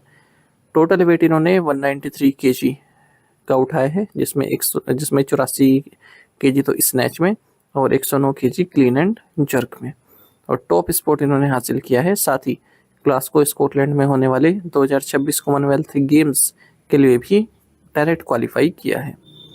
दूसरे नंबर पर भारत की सौम्या सुनील तालवी रही हैं जिन्होंने 170 kg लिफ्ट किया है, सिल्वर मेडल जीता। और नाइजीरिया की प्लेयर ने ब्रॉन्ज मेडल जीता है। अच्छा, पहले जो है 49 kg में पार्टिसिपेट किया करती थी मीराबाई चानू, लेकिन ये वेट कैटेगरी अब डिसकंटिन्यू कर दी है इंटरनेशनल वेट लिफ्टिंग फेडरेशन ने। तो अब चानू 48 kg डिवीजन में कम्पीट करती है। अच्छा, तो ये कंपटीशन गुजरात में हुआ है। गुजरात और भी कई सारे इवेंट्स होस्ट करने वाला है फ्यूचर में, जैसे एशियन वेट लिफ्टिंग चैंपियनशिप 2026 में, आर्चरी एशिया पैरा कप 2026 में, world police and fire games 2029 में और कॉमनवेल्थ गेम्स 2030 अहमदाबाद में। Who has been appointed as Vice President and Chief Risk Officer of the New Development Bank (NDB)? New development bank के उपाध्यक्ष और मुख्य जोखिम अधिकारी के रूप में किसे नियुक्त किया गया है? राइट आंसर ऑप्शन ए है Rajiv Ranjan. New development bank के बोर्ड ऑफ गवर्नर्स ने राजीव रंजन को वाइस प्रेसिडेंट और चीफ रिस्क ऑफिसर नियुक्त किया है न्यू डेवलपमेंट बैंक का 5 साल के लिए। आरबीआई में कार्य की शुरुआत की थी इन्होंने अपने कैरियर की 1989 में। एग्जीक्यूटिव डायरेक्टर भी रहे और मॉनेटरी पॉलिसी कमेटी के मेंबर भी रहे। न्यू डेवलपमेंट बैंक को ब्रिक्स बैंक भी बोलते हैं क्योंकि 2015 में इसकी स्थापना ब्रिक्स कंट्रीज द्वारा की गई थी, यानी कि Brazil, Russia, India, China and south Africa द्वारा। इसका हेडक्वार्टर शंघाई चाइना में है और कई सारे इसने रीजनल ऑफिस भी खोल लिए हैं। तो इसमें पहला तो इन्होंने जोहानिसबर्ग साउथ अफ्रीका में खोला था 2016 में, और भारत में कहाँ पर है? अहमदाबाद, अहमदाबाद में। ठीक है, कन्फ्यूजन होइएगा कभी न्यू दिल्ली आ जाए, वैसे रेयर आएगा ऐसा पूछने के लिए, पर याद होना चाहिए आपको अहमदाबाद में है। अच्छा, अब जो एनडीबी है न्यू डेवलपमेंट बैंक, इससे 11 मेंबर्स हैं। ब्रिक्स तो है ही, India, Brazil, Russia, China, South Africa. इसके अलावा Bangladesh, UAE, Egypt, Algeria, Colombia और उज्बेकिस्तान, तो ये भी इसके मेंबर्स हैं। कोलंबिया और उज्बेकिस्तान लेटेस्ट बने शायद जुलाई में ही। Who has been designated as the chairman of the reconstituted advisory board for banking and financial frauds? Banking और वित्तीय धोखाधड़ी के लिए पुनर्गठित सलाहकार बोर्ड के अध्यक्ष के रूप में किसे नामित किया गया है? राइट आंसर ऑप्शन बी है Suresh N Patel. Advisory board for banking and financial frauds, जो कि एक पैनल है जो टॉप बैंक ऑफिशियल्स हैं या फिर फाइनेंशियल इंस्टीट्यूशंस हैं, उनके रोल को एग्जामिन करता है फ्रॉड केसेस में। तो इसे फिर से गठित किया गया है 2 साल के लिए, और ex CVC Suresh N Patel को इसका चेयरमैन बनाया गया है। चीफ विजिलेंस कमिश्नर है ना, chief vigilance commissioner Suresh N Patel को चेयरमैन बनाया गया है। तो एक सेफ्टी वॉल्व की तरह कार्य करता है बैंकर्स के लिए। और भी इसमें मेंबर है, जैसे रविकांत है और रजनीकांत मिश्रा हैं, आलोक कुमार चौधरी हैं और शरदा कुमार होता है। ये सभी इसके मेंबर हैं इस बोर्ड के। Which global investment banking firm has been appointed as the sole transaction advisor for the Government of India's stake sale in 4 public sector banks, UCO Bank, Central Bank of India, Punjab and Sindh Bank and Indian Overseas Bank? पूछ रहे हैं कि किस वैश्विक निवेश banking firm को 4 सार्वजनिक क्षेत्र के बैंकों UCO bank, central bank of India, Punjab and Sind bank और इंडियन ओवरसीज बैंक में भारत सरकार की हिस्सेदारी बिक्री के लिए एकमात्र लेन देन सलाहकार के रूप में नियुक्त किया गया है? ऑप्शंस आपके सामने है। सही आंसर ऑप्शन डी है गोल्डमैन सैक्स। गवर्नमेंट ऑफ इंडिया ने global investment banking firm Goldman सैक्स को सोल ट्रांजैक्शन एडवाइजर, इकलौता ट्रांजैक्शन एडवाइजर नियुक्त किया है स्टेक सेल के लिए, जो Government of India 4 public sector banks में करेगी, UCO bank, central bank of India, Punjab and Sind Bank and Indian overseas Bank. तो गोल्डमैन सैक्स रिस्पॉन्सिबल होगा इस डील को स्ट्रक्चर करने के लिए, पोटेंशियल इन्वेस्टर्स को आइडेंटिफाई करने के लिए और स्मूथ एग्जीक्यूशन के लिए स्टेक सेल के। और गवर्नमेंट लगभग 5% तक इन 4 बैंक्स में अपनी स्टेक डाइल्यूट करेगी। What is the total amount sanctioned under the Stand Up India scheme across the country since 2016? 2016 से देश भर में स्टैंड अप इंडिया योजना के तहत स्वीकृत कुल राशि कितनी है? राइट आंसर ऑप्शन सी है 62,791 करोड़ रुपए। देखिए, पूरे देश भर के बैंकों ने 62,791 करोड़ रुपए सैंक्शन किए हैं 2,75,291 लोन अकाउंट्स में स्टैंड अप इंडिया स्कीम के तहत, जिसे लॉन्च किया गया था अप्रैल 2016 में। तो stand up India scheme launch की गई थी 5 अप्रैल 2016 को, ताकि जो शेड्यूल कास्ट, शेड्यूल ट्राइब्स और विमेन हैं उनमें एंटरप्रेन्योरशिप को एनकरेज किया जा सके। तो इसमें बैंक लोन्स दिए जाते हैं 10 लाख से 1 करोड़ तक के, ताकि ग्रीनफील्ड एंटरप्राइजेस बनाई जा सके इन सभी के द्वारा जो मेंबर्स हैं SC, ST और women.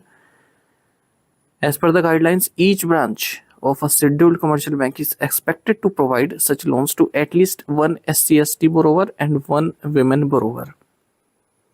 The RBI has authorized the Federal Bank to collect government receipts for which state through the Government Receipt Accounting System portal. RBI ने फेडरल बैंक को सरकारी रसीद लेखा प्रणाली पोर्टल के माध्यम से किस राज्य के लिए सरकारी रसीद एकत्र करने के लिए अधिकृत किया है? ऑप्शंस आपके सामने हैं। सही आंसर ऑप्शन सी है Maharashtra.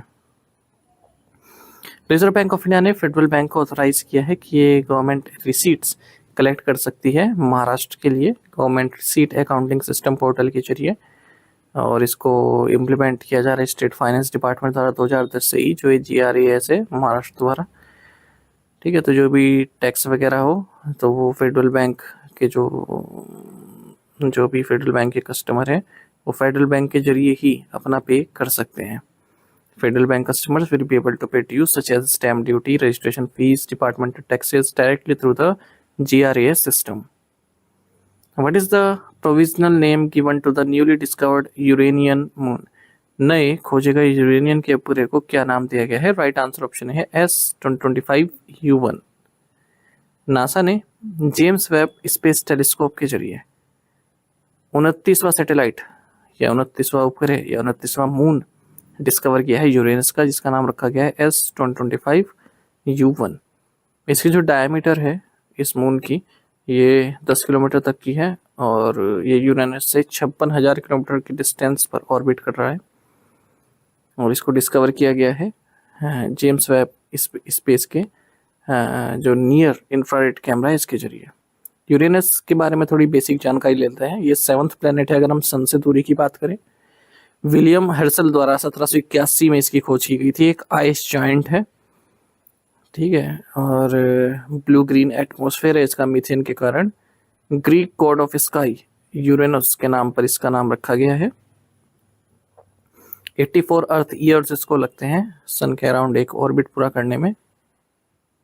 Which bank has VinFast auto India signed an MOU with for retail car financing? VinFast auto India ने खुदरा कार वित्त पोषण के लिए किस बैंक के साथ समझौता ज्ञापन पर हस्ताक्षर किए हैं? राइट आंसर ऑप्शन डी है state bank of India.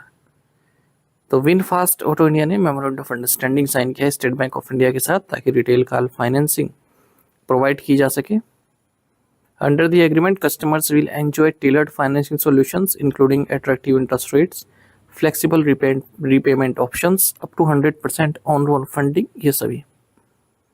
Where has SBI set up its Center of Excellence for MSMEs? SBI ने MSMEs के लिए अपना उत्कृष्टता केंद्र कहाँ स्थापित किया है? राइट आंसर ऑप्शन भी है गुरुग्राम।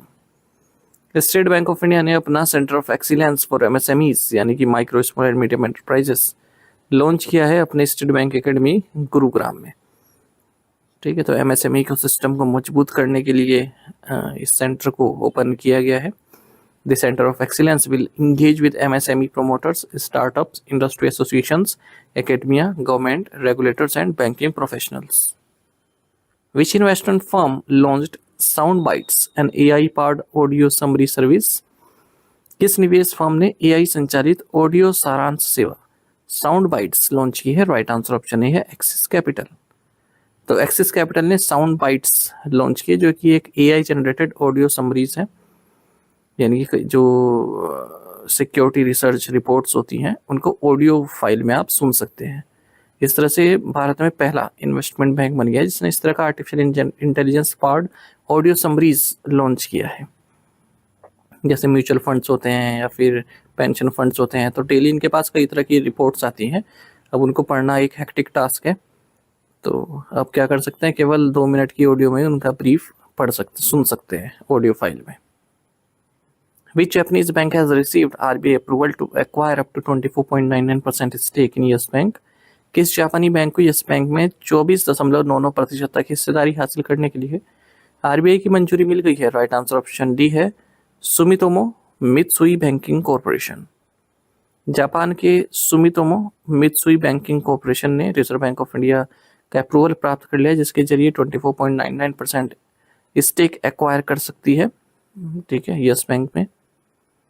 और सेकेंडरी स्टेक परचेज के जरिए एक्विजिशन होगा, जैसे 13.19% स्टेक तो स्टेट बैंक ऑफ इंडिया से ले जाएंगे और 6.81% ले जाएंगे अदर शेयर होल्डर्स जो हैं इस बैंक में, जैसे एक्सिस बैंक, बंधन bank, federal bank, HDFC bank, ICICI bank, IDFC first bank, Kotak Mahindra bank. LIC has been reclassified as what type of shareholder in IDBI bank? LIC को IDBI बैंक में किस प्रकार के शेयर धारक के रूप में पुनर्वर्गीकृत किया गया है? राइट आंसर ऑप्शन बी है public share holder. Securities and exchange board of India ने Life Insurance Corporation of India को पब्लिक शेयर होल्डर के तौर पर रिक्लासीफाई किया है IDBI बैंक में। LIC की 49% स्टेक है IDBI बैंक में। LIC की जो वोटिंग राइट्स हैं वो 10% से ज़्यादा नहीं होंगे और किसी भी तरह का डायरेक्ट और इनडायरेक्ट कंट्रोल ये बैंक के एफर्ट्स में नहीं कर सकता है। Which 3 companies have signed an MOU to strengthen automobile trade between India and Africa? Bharat और अफ्रीका के बीच ऑटोमोबाइल व्यापार को मजबूत करने के लिए किन 3 कंपनियों ने समझौता ज्ञापन पर हस्ताक्षर किए हैं? राइट आंसर ऑप्शन सी है, Suzuki, MOL, trade watch. Mitsui OSK Lines यानी कि एमओएल और Suzuki Motor Corporation, trade watch, इन्होंने एमओयू साइन किया है ऑटोमोबाइल ट्रेड को मजबूत करने के लिए भारत और अफ्रीका के बीच में। अच्छा, एक और न्यूज़ देख लीजिए इसी तरह की एक फाइनेंस से संबंधित। पिरामल फाइनेंस जो कि एनबीएफसी, इन्होंने पार्टनरशिप किया है बीएलएस ई सर्विसेज के साथ ताकि क्रेडिट दिया जा सके इंडिविजुअल्स को, एमएसएमईज को, rural and semi urban India में। What was India's unemployment rate in July as reported by Statistics Ministry? सांख्यिकी मंत्रालय के अनुसार जुलाई में भारत की बेरोजगारी दर कितनी थी? राइट आंसर ऑप्शन बी है 5.2%। तो स्टैटिक मिनिस्ट्री की रिपोर्ट की अगर हम बात करें तो अनएम्प्लॉयमेंट रेट, बेरोजगारी दर 5.2% रही है जुलाई में, जबकि जून में 5.6% रही थी। अनएम्प्लॉयमेंट रेट मतलब परसेंटेज ऑफ इंडिविजुअल्स जो अनएम्प्लॉयड है, ठीक है, लेबर फोर्स में। लेबर फोर्स पार्टिसिपेशन रेट की अगर हम बात करें 15 साल या इससे ऊपर के लोगों में तो 54.9% रहा है जुलाई में, जबकि जून में 54.2% था। और रूरल एरियाज में 56.9% रहा, अर्बन एरियाज में 50.7% रहा है। तो लेबर फोर्स पार्टिसिपेशन रेट जैसा कि नाम से ही पता लग रहा है, percentage of persons in labour force in the population. Worker population ratio की बात करें रूरल एरियाज में तो 54.4% रहा है जुलाई में, जबकि जून में 53.3 रहा था। और अर्बन एरियाज में 47% रहा है, और रूरल फीमेल में 35.5% रहा है, और अर्बन फीमेल में 23.5% रहा है। ओवरऑल जो फीमेल वर्कर पॉपुलेशन रेशो है ये 31.6% रहा है जुलाई में। हाल ही में फिच रेटिंग ने भारत के लिए कौन सी सॉवरेन रेटिंग निर्धारित की है? राइट आंसर ऑप्शन डी है, BBB-।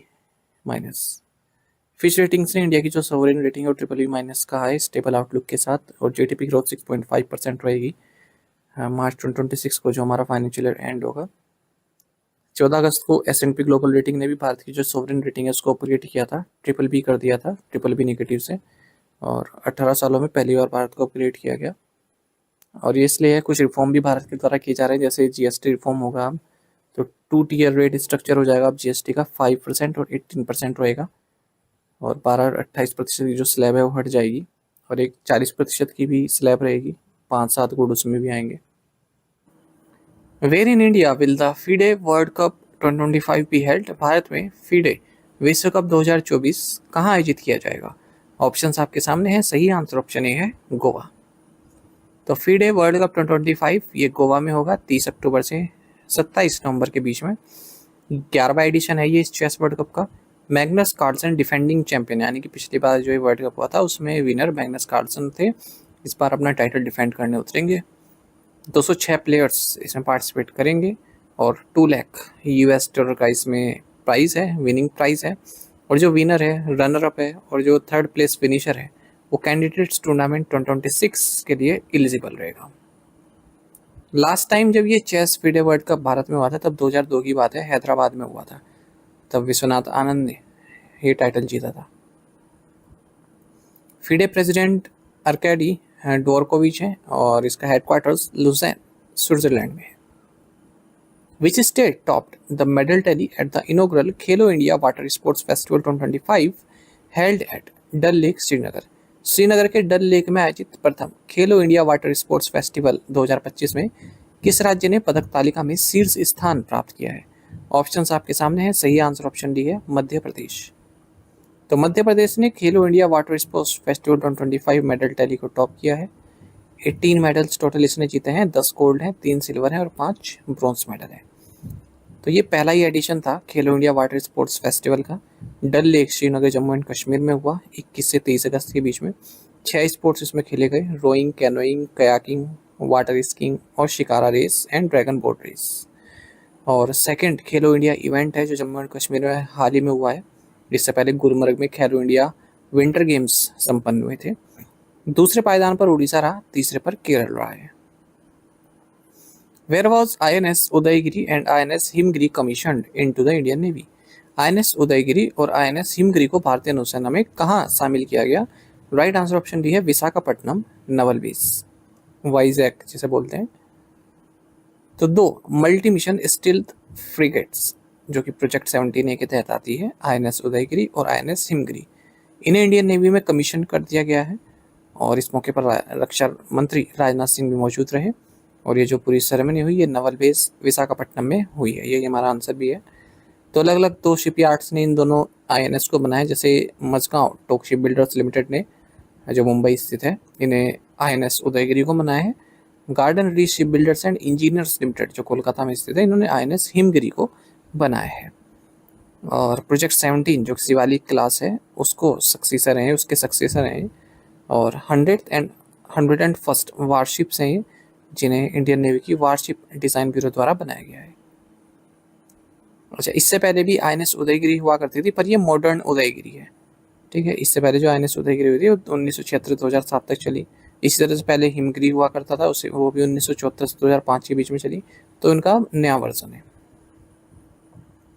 What is the name of Suzuki's first global strategic battery electric vehicle inaugurated in Hansalpur, Ahmedabad?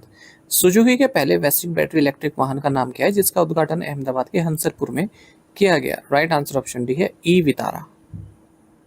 Prime minister Narendra Modi ने हंसलपुर गुजरात में ग्रीन मोबिलिटी इनिशिएटिव्स को इनोग्रेट किया है और इसी मौके पर इन्होंने हंसलपुर अहमदाबाद में 2 हिस्टोरिक माइलस्टोन इनोग्रेट किए हैं। एक तो है सुजुकी मोटर प्लांट और दूसरा है ई वितारा जो कि सुजुकी का first global strategic battery electric vehicle है।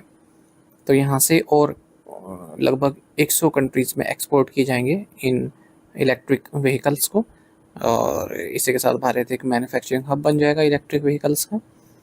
और हाइब्रिड बैटरी इलेक्ट्रोड्स का प्रोडक्शन भी शुरू किया जा रहा है TDS lithium ion battery plant Gujarat में।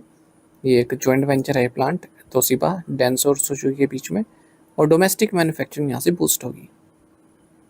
How many people were reported to be facing catastrophic hunger in Gaza according to the UN declaration? संयुक्त राष्ट्र घोषणा के अनुसार गाजा में कितने लोग भयावह भूखमरी का सामना कर रहे हैं? राइट आंसर ऑप्शन बी है 5 लाख पीपल। यूनाइटेड नेशंस ने ऑफिशियली गाजा में फैमाइन डिक्लेयर कर दिया है, भूखमरी डिक्लेयर कर दिया है। पहली बार है जो वेस्ट एशिया में इस तरह की भूखमरी डिक्लेयर की गई है। एक्सपर्ट्स का कहना है 5 लाख लोग कैटास्ट्रोफिक हंगर से जूझ रहे हैं, भूखमरी से जूझ रहे हैं। और आपको बता दें फैमिन डिक्लेयर करना एक काफ़ी रेयर इवेंट होता है और integrated food security face classification एक एजेंसी है, यूएन एजेंसी। तो 20 साल के इसके इतिहास में अब तक केवल 4 ही बार हुआ है। एक तो सोमालिया में 2011 में, साउथ सूडान में 2017 में और 2020 में, और सूडान में 2024 में और अब गाजा में। जो ये integrated food security face classification initiative है तो ये यूएन की एजेंसी है और किस तरह से आगे क्राइसिस हो सकते हैं उनके बारे में आगाह करती है। Which state-owned company has signed a preliminary agreement with NPCIL for engineering services in small modular reactors? किस कंपनी ने छोटे मॉड्यूलर रिएक्टरों में इंजीनियरिंग सेवाओं के लिए NPCIL के साथ एक प्रारंभिक समझौते पर हस्ताक्षर किए हैं? राइट आंसर ऑप्शन डी है, राइट आंसर ऑप्शन सी है engineers India limited. Engineers India limited ने प्रीलिमिनरी एग्रीमेंट साइन किया है nuclear power corporation of India के साथ ताकि जो स्मॉल मॉड्यूलर रिएक्टर्स हैं उनके डेवलपमेंट में इंजीनियरिंग सर्विसेज प्रोवाइड की जा सके।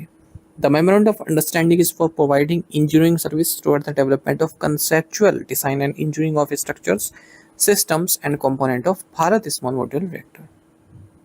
विच international organisation has India partnered with to fight global hunger?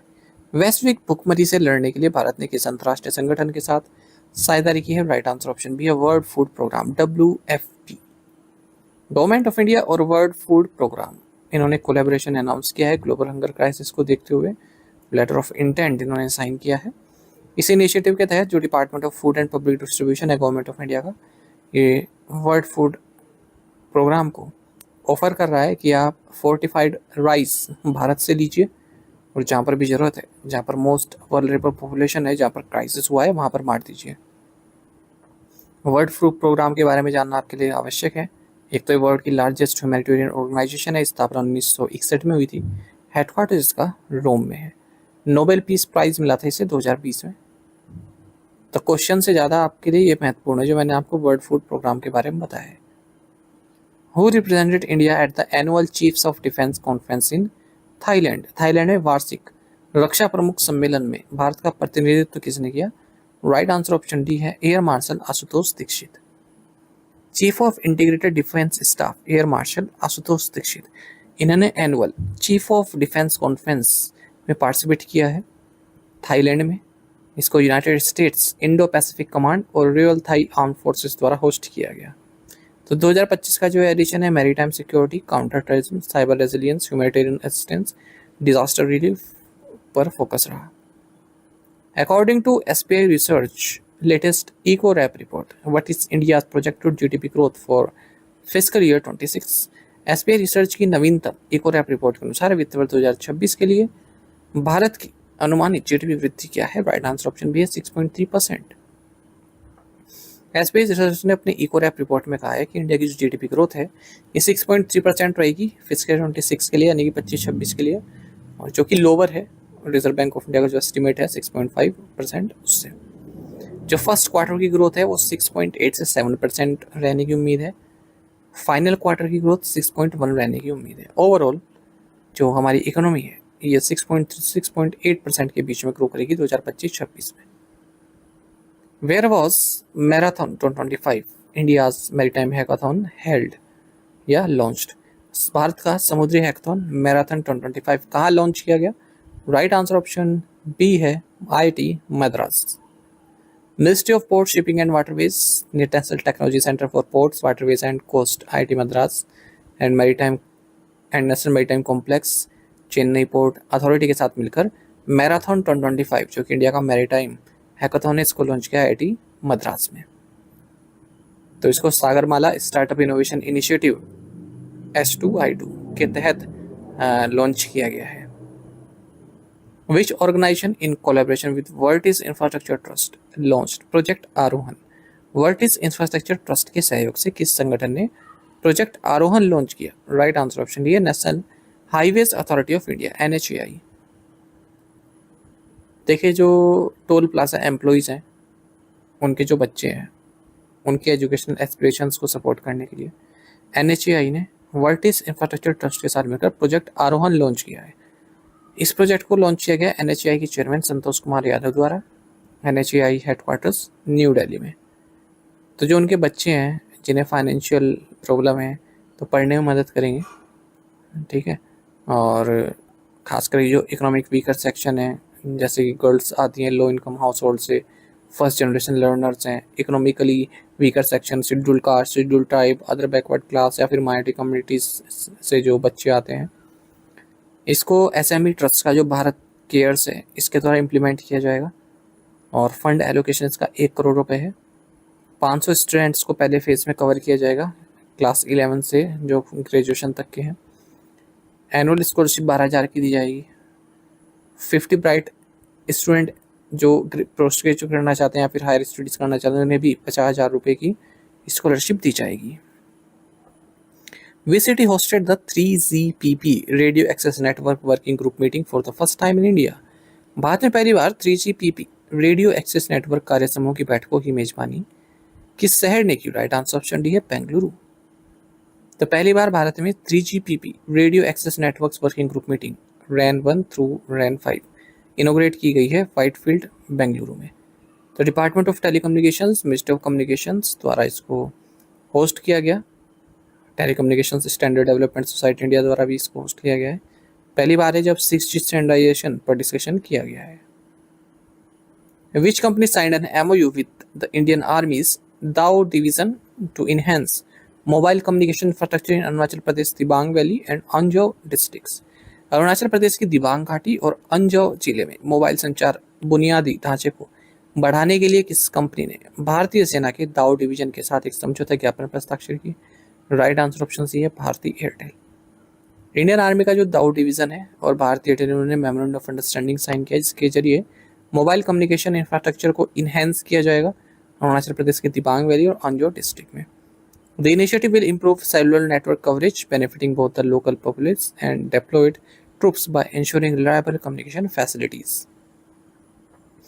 In which sport did Anahat Singh make history by becoming the first Indian woman to reach a PSA World Tour Copper Level Final? Anahat Singh किस खेल में PSA World Tour Copper Level Final में पहुंचने वाली पहली भारतीय महिला बनी है? राइट आंसर ऑप्शन भी है स्क्वैश। तो अनाहत सिंह ये फर्स्ट इंडियन वुमेन बनी है जो PSA वर्ल्ड टूर कोपर लेवल फाइनल में पहुंची, और फाइनल हालांकि ये हार गई। और NSW स्क्वैश बेगा ओपन 25 ये रहा है, ऑस्ट्रेलिया में हुआ। इजिप्ट की हबीबा ने टाइटल जीता है। इससे पहले इन्होंने ब्रॉन्ज मेडल जीता था वर्ल्ड जूनियर स्क्वैश चैंपियनशिप 2025 जो कि इजिप्ट में हुआ, और इससे पहले एशियन सीनियर्स टाइटल इन्होंने जीता था विमेंस एंड मिक्स डबल्स में। तो ये नाम याद रखिएगा, अनाहत सिंह काफ़ी चर्चा में रहती है, ज़बरदस्त प्लेयर है स्क्वैश की और छोटी उम्र है अभी। Former India captain Sourav Ganguly has been appointed as the head coach of which South Africa 20 franchise for the 2026 season. पूर्व भारतीय कप्तान सौरव गांगुली को 2026 सीजन के लिए किस साउथ अफ्रीका 20 फ्रेंचाइजी का मुख्य कोच नियुक्त किया गया है? ऑप्शन ए है Pretoria capitals. The former India captain Sourav Ganguly एक कोच बनाए गए हैं प्रिटोरिया कैपिटल्स, जो कि एक टीम है साउथ अफ्रीका में, जो जैसे हमारे यहाँ IPL होता है वहाँ पर साउथ अफ्रीका में होता है SA20 इस सीज़न के लिए जोनाथन ट्रॉट की जगह लेंगे। एक और क्रिकेट संबंधित न्यूज़ देख लेते हैं। रविचंद्रन अश्विन ने रिटायरमेंट अनाउंस कर दिया IPL से। Recently, high-level committees were formed to celebrate the 150th birth anniversaries of Sardar Vallabhbhai Patel and Birsa Munda and the birth centenary of Atal Bihari Vajpayee. Who will chair these committees? हाल ही में सरदार वल्लभ भाई पटेल और बिरसा मुंडा की 150वीं जयंती तथा अटल बिहारी वाजपेयी की जन्म शताब्दी बनाने के लिए उच्च स्तरीय समितियां किसके नेतृत्व में बनाई गई हैं? राइट आंसर ऑप्शन है प्राइम मिनिस्टर। गवर्नमेंट ने 3 हाई लेवल कमिटीज बनाई हैं 150th बर्थ एनिवर्सरी सेलिब्रेट करने के लिए सरदार वल्लभ भाई पटेल और बिरसा मुंडा की, और बर्थ सेंटिनरी यानी कि 100 साल पूरे होने के अटल बिहारी वाजपेयी जी। प्राइम मिनिस्टर नरेंद्र मोदी इसके चेयरमैन होंगे इन कमिटीज़ के। कमेटी का टास्क रहेगा किस तरह से प्लान की जाए इनकी एनिवर्सरीज, क्या क्या प्रोग्राम किए जाएँ, किस तरह से यादगार इन्हें बनाया जा सके। वल्लभ भाई पटेल का जन्म 31 अक्टूबर 1875 में हुआ था नाडियाड गुजरात में, और 565 प्रिंसली स्टेट्स को इन्होंने यूनियन ऑफ इंडिया में इंटीग्रेट करने का एक ह्यूज टास्क पूरा किया था। आयरन मैन ऑफ इंडिया कहते हैं। बिरसा मुंडा जिन्हें भगवान की उपाधि भी दी गई है, इन्होंने ट्राइबल मूवमेंट्स ब्रिटिश रूल के अगेंस्ट खोला, जैसे उलूगन रिवोल्यूशन आप कह सकते हैं, और धरती अब्बा भी इनको बोला जाता है। 15 नवंबर को इनकी बर्थ एनिवर्सरी होती है। अटल बिहारी वाजपेयी पोएट थे, राइटर थे, स्टेट्समैन थे, प्राइम मिनिस्टर रहे हमारे। 25 दिसंबर को गुड गवर्नेंस डे मनाया जाता है इनकी बर्थ एनिवर्सरी पर। पोखरन सेकंड न्यूक्लियर टेस्ट हमने इनकी ही प्राइम मिनिस्टरशिप में किए थे 1998 में। 2015 में इन्हें कंट्री का highest civilian honour Bharat Ratna से भी सम्मानित किया गया। Which football club won the Durand cup for the second consecutive time in 2025? किस फुटबॉल क्लब ने 2025 में लगातार दूसरी बार डुरंड कप जीता है या दुरंद कप जीता है? ऑप्शंस आपके सामने हैं। सही आंसर ऑप्शन सी है north east United FC। North east United FC इसका निक नेम है द हाईलैंडर्स। इन्होंने डुरंड कप जीता है दूसरी बार लगातार। फाइनल में इन्होंने डायमंड हार्बर FC को हराया 6-1 से। ये फाइनल खेला गया विवेकानंद युवा भारती क्रीड़ांगन कोलकाता वेस्ट बंगाल में। हालांकि पूरा टूर्नामेंट ये कई राज्यों में खेला गया, कई सिटीज़ में, जैसे इम्फाल में, कोकराझार, कोलकाता, शिलोंग, जमशेदपुर, पर फाइनल कोलकाता वेस्ट बंगाल में खेला गया है। Durand cup oldest club football tournament है एशिया में, 3rd ओल्डेस्ट है पूरे वर्ल्ड में। इसकी स्थापना सर हेनरी मॉर्टिमर डुरंड द्वारा की गई थी, जो कि उस वक्त फॉरेन सेक्रेटरी थे ब्रिटिश इंडिया के 1888 में। Which country in August has officially joined the International Big Cat Alliance (IBCA)? अगस्त में कौन सा देश आधिकारिक तौर पर अंतर्राष्ट्रीय बिग कैट अलायंस में शामिल हो गया है? ऑप्शंस आपके सामने हैं। सही आंसर ऑप्शन ए है नेपाल। तो Nepal international big cat alliance में शामिल हो गया है, और इसमें जो IBC है, इसमें जो बिग कैट्स हैं उनकी 7 स्पीसीज को प्रोटेक्ट करने का इनिशिएटिव है। भारत इसका नेतृत्व कर रहा है। प्राइम मिनिस्टर नरेंद्र मोदी द्वारा इंटरनेशनल बिग कैट अलायंस को लॉन्च किया गया था 9 अप्रैल 2023 को मैसूरू कर्नाटक में। 7 बिग कैट्स जिन्हें टारगेट किया जा रहा है, जिनका प्रोटेक्शन किया जाएगा, वो tiger, lion, leopard, snow leopard, cheetah, jaguar and puma है। Which paramilitary force has launched its first all women commando unit? किस अर्धसैनिक बल ने अपनी पहली महिला कमांडो इकाई शुरू की है? राइट आंसर ऑप्शन बी है CISF, central industrial security force, CISF। इन्होंने first all women commando unit launch की है जेंडर पैरिटी को बूस्ट करने के लिए। इनकी ट्रेनिंग चल रही है regional training centre बरवाहा Madhya Pradesh में। 30 वुमेन पर्सनल हैं जो इस ट्रेनिंग में चल रही हैं। 8 हफ्ते तक ये ट्रेनिंग चलेगी। इससे physical fitness, weapons training, live fire drills, rappelling, survival exercise, ये सब ट्रेनिंग दी जाएगी। सीआईएसएफ के डीजी हैं राजविंदर सिंह भट्टी। Who has been appointed as the new Chief Executive Officer CEO of FSSAI? FSSAI के मुख्य कार्यकारी अधिकारी के रूप में किसे नियुक्त किया गया है? राइट आंसर ऑप्शन बी है Rajit Punhani. Appointments committee of the cabinet ने रजित पुन्हानी है ना, रजित पुन्हानी, इनके नाम को फाइनल कर दिया है कि नए चीफ एग्जीक्यूटिव डायरेक्टर होंगे food safety and standards authority of India यानी कि FSSAI के, और ये रिप्लेस करेंगे गांजी कमलावी राव को। FSSAI एक स्टैट्यूटरी बॉडी है यानी कि पार्लियामेंट एक्ट द्वारा इसको बनाया गया है। Ministry of health and family welfare government of India के तहत आती है और food safety and standards act 2006 के जरिए इसको स्टैब्लिश किया गया था। हेडक्वार्टर्स इसका न्यू दिल्ली में है। एक तो होता है कॉन्स्टिट्यूशनल बॉडी जो हमारे कॉन्स्टिट्यूशन में जिनका जिक्र है, और एक होता है स्टैट्यूटरी बॉडी यानी कि जिन्हें एक्ट द्वारा बनाया गया है। एक होते हैं non statutory non constitutional body यानी कि ना तो एक्ट से बनाया गया है ना ही वो कॉन्स्टिट्यूशन में थी, ठीक है, उन्हें किसी रेजोल्यूशन द्वारा बनाया गया, जैसे नीति आयोग आप कह सकते हैं। Who has been approved as लिथुआनिया's new prime minister? Lithuania की नई प्रधानमंत्री कौन बनी है? राइट आंसर ऑप्शन है इंगा रोगिनेन। लिथुआनिया की जो पार्लियामेंट है, इन्होंने इंगा रोगिनेन इनके नाम को फाइनल कर दिया है। लिथुआनिया की नई प्राइम मिनिस्टर होंगी। लिथुआनिया की कैपिटल विल्नियस है, करेंसी यूरो है। Which country launched Right Bank, the world's first AI powered bank? किस देश ने दुनिया का पहला AI संचालित बैंक राइट बैंक लॉन्च किया? राइट आंसर ऑप्शन सी है मलेशिया। तो मलेशिया ने राइट बैंक लॉन्च किया है जो कि वर्ल्ड का फर्स्ट AI पावर्ड बैंक है, और इसको लॉन्च किया गया YTL ग्रुप और सी लिमिटेड द्वारा मिलकर। और यहाँ पर कस्टमर्स कई तरह के टास्क जो बैंक रिलेटेड होते हैं उन्हें भाषा मलेशिया, इंग्लिश और मैंग्लिश में कर सकते हैं, जैसे बिल से लेकर अपने एक्सपेंसेस को ट्रैक कर सकते हैं, फाइनेंशियल बेसिक्स लर्न कर सकते हैं। तो जो AI है ये उन्हीं की लैंग्वेज में सब कुछ प्रोवाइड कराएगा। Which Indian owned finance firm signed a 150 million euro loan agreement with KfW? किस भारतीय सरकारी वित्त कंपनी ने KfW के साथ 150 मिलियन यूरो के ऋण समझौते पर हस्ताक्षर किए? राइट आंसर ऑप्शन डी है power finance corporation.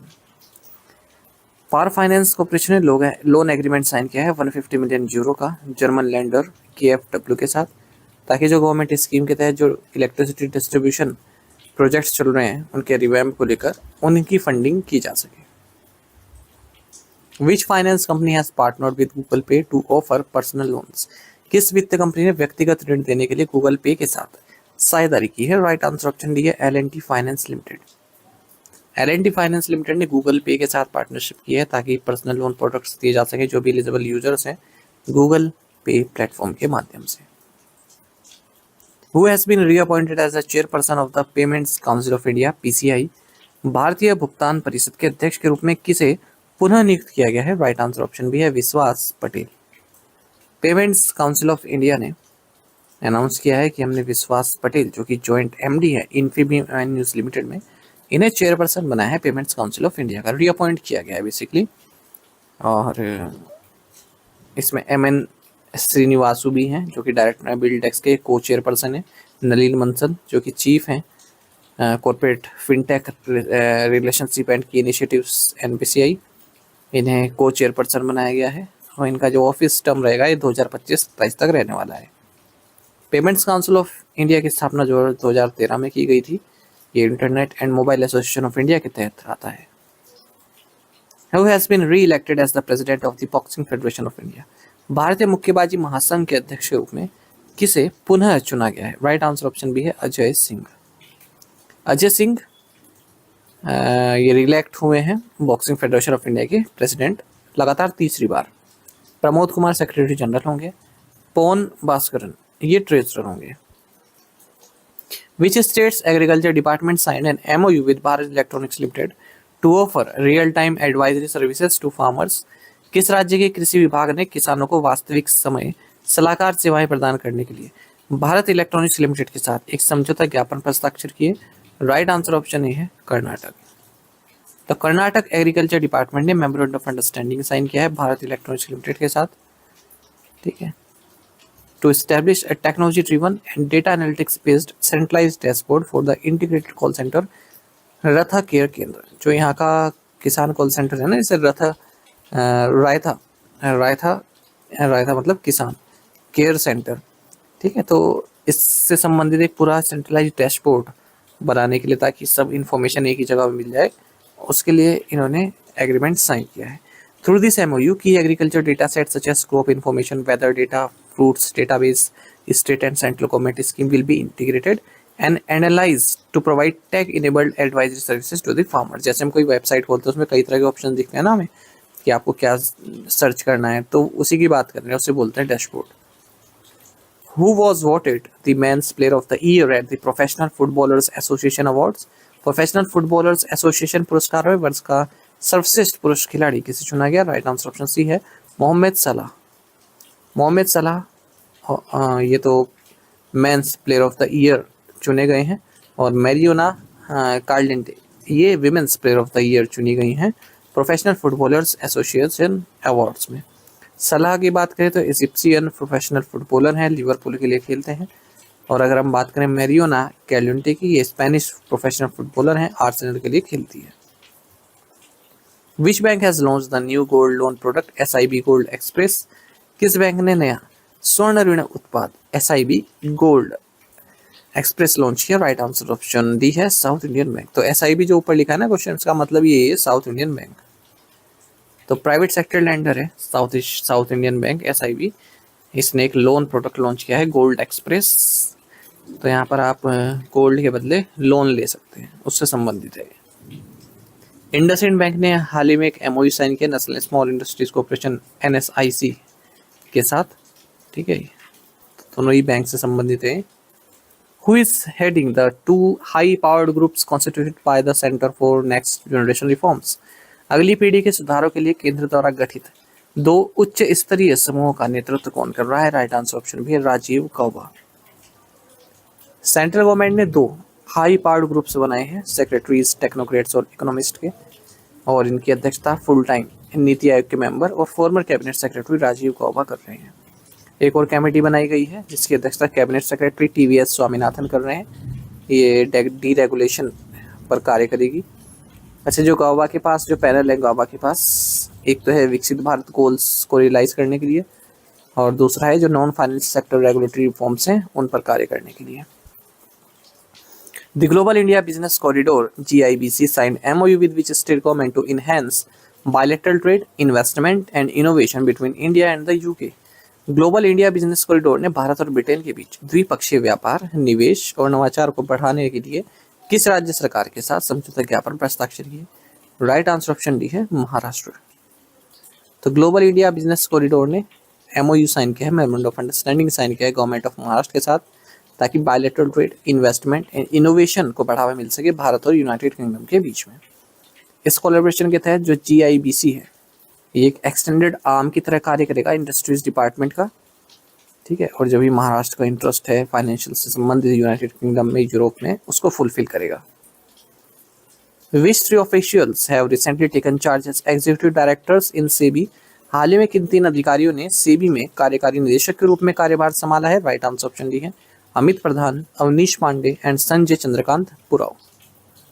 Market regulator securities and exchange board यानी कि SEBI of India, Securities Exchange board of India, इन्होंने तीन एग्जीक्यूटिव डायरेक्टर जो इनके अमित प्रधान, अवनीश पांडे और संजय चंद्रकांत पुराव।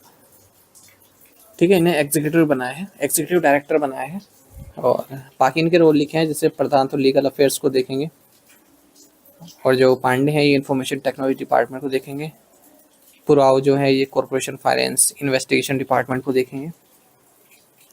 विच university signed an MOU with Sashastra Seema Bal SSB Alwar to strengthen training and academic collaboration? किस विश्वविद्यालय ने प्रशिक्षण और शैक्षणिक सहयोग को मजबूत करने के लिए सशस्त्र सीमा बल अलवर के साथ एक समझौता ज्ञापन पर हस्ताक्षर किए? राइट आंसर ऑप्शन डी है राष्ट्रीय रक्षा यूनिवर्सिटी। राष्ट्रीय रक्षा यूनिवर्सिटी RRU और सशस्त्र सीमा बल SSB अलवर, इन्होंने मेमोरेंडम ऑफ अंडरस्टैंडिंग साइन किया है एक्रेडिटेशन एंड एफिलिएशन के लिए। जो भी राष्ट्रीय रक्षा यूनिवर्सिटी के में जो भी एस्पिरेंट्स हैं, जो भी स्टूडेंट्स हैं, तो उनको एक एफिलिएट करने के लिए, उनको एक्रेडिटेशन देने के लिए, मान्यता देने के लिए सशस्त्र सीमा बल अलवर के साथ एक एग्रीमेंट साइन किया गया है। प्रोफेशनल ट्रेनिंग उनको दी जाएगी यहाँ पर एसएसबी अलवर में। 900 से ज़्यादा ट्रेनीज जो कि ट्रेनिंग कर रहे हैं एसएसबी अलवर में, ठीक है, including recruits and professional cadres, ठीक है, तो उनके लिए फ़ायदेमंद ये रहने वाली है। The affiliation will not only provide trainees with exposure to cutting edge academic and professional modules but also enhance their preparedness to meet the evolving challenges of internal security, border management, and law enforcement with greater efficiency. ISRO's Integrated Airdrop Test IADT-1 is associated with which upcoming Indian space mission? ISRO का integrated air drop test IADT-1 किस आगामी भारतीय अंतरिक्ष mission से जुड़ा है? Right answer option भी है Gaganyaan.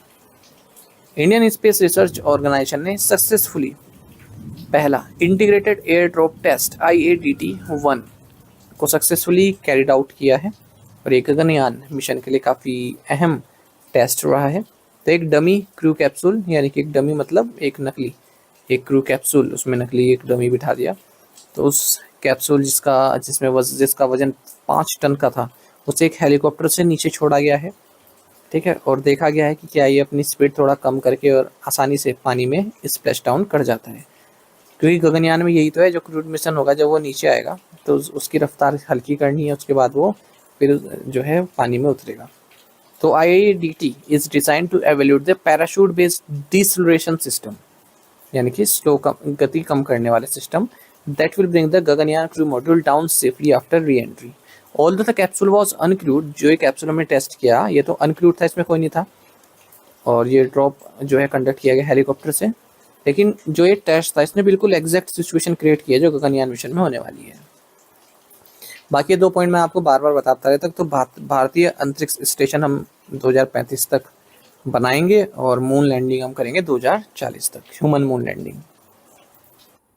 What is the 2025 theme of world water week August 24 to 28? विश्व जल सप्ताह 2025 जो कि 24 से 28 अगस्त तक मनाया गया, इसका विषय क्या है, इसका थीम क्या है? राइट आंसर ऑप्शन भी है water for climate action. World water week का 35th एडिशन 24 से 28 अगस्त के बीच में मनाया गया है। इसे ऑर्गेनाइज किया गया स्टॉकहोम इंटरनेशनल वाटर इंस्टीट्यूट के द्वारा। 2025 में वर्ल्ड वाटर वीक का थीम है water for climate action. Stockholm water prize 2025 दिया गया है गुंटेर ब्लोसेल को, जो कि ऑस्ट्रिया से हैं। What is the theme of Ayurveda day 2025? Ayurveda दिवस 2025 का विषय क्या है? ऑप्शंस आपके सामने हैं। सही आंसर ऑप्शन भी है Ayurveda for people and planet. Government ने अनाउंस किया है कि आयुर्वेदा डे ये अब से 23 सितंबर को मनाया जाएगा। पहले ये धन्वंतरि जयंती पर मनाया जाता था, तो ये हम पहले भी पढ़ चुके हैं मार्च 2025 में, लेकिन अब गवर्नमेंट ने इसका थीम भी लॉन्च कर दिया है, ठीक है। ये आयुर्वेदा डे हम 2016 से ही मनाते आ रहे हैं। आयुर्वेदा डे 2025 का थीम रहेगा Ayurveda for people and planet.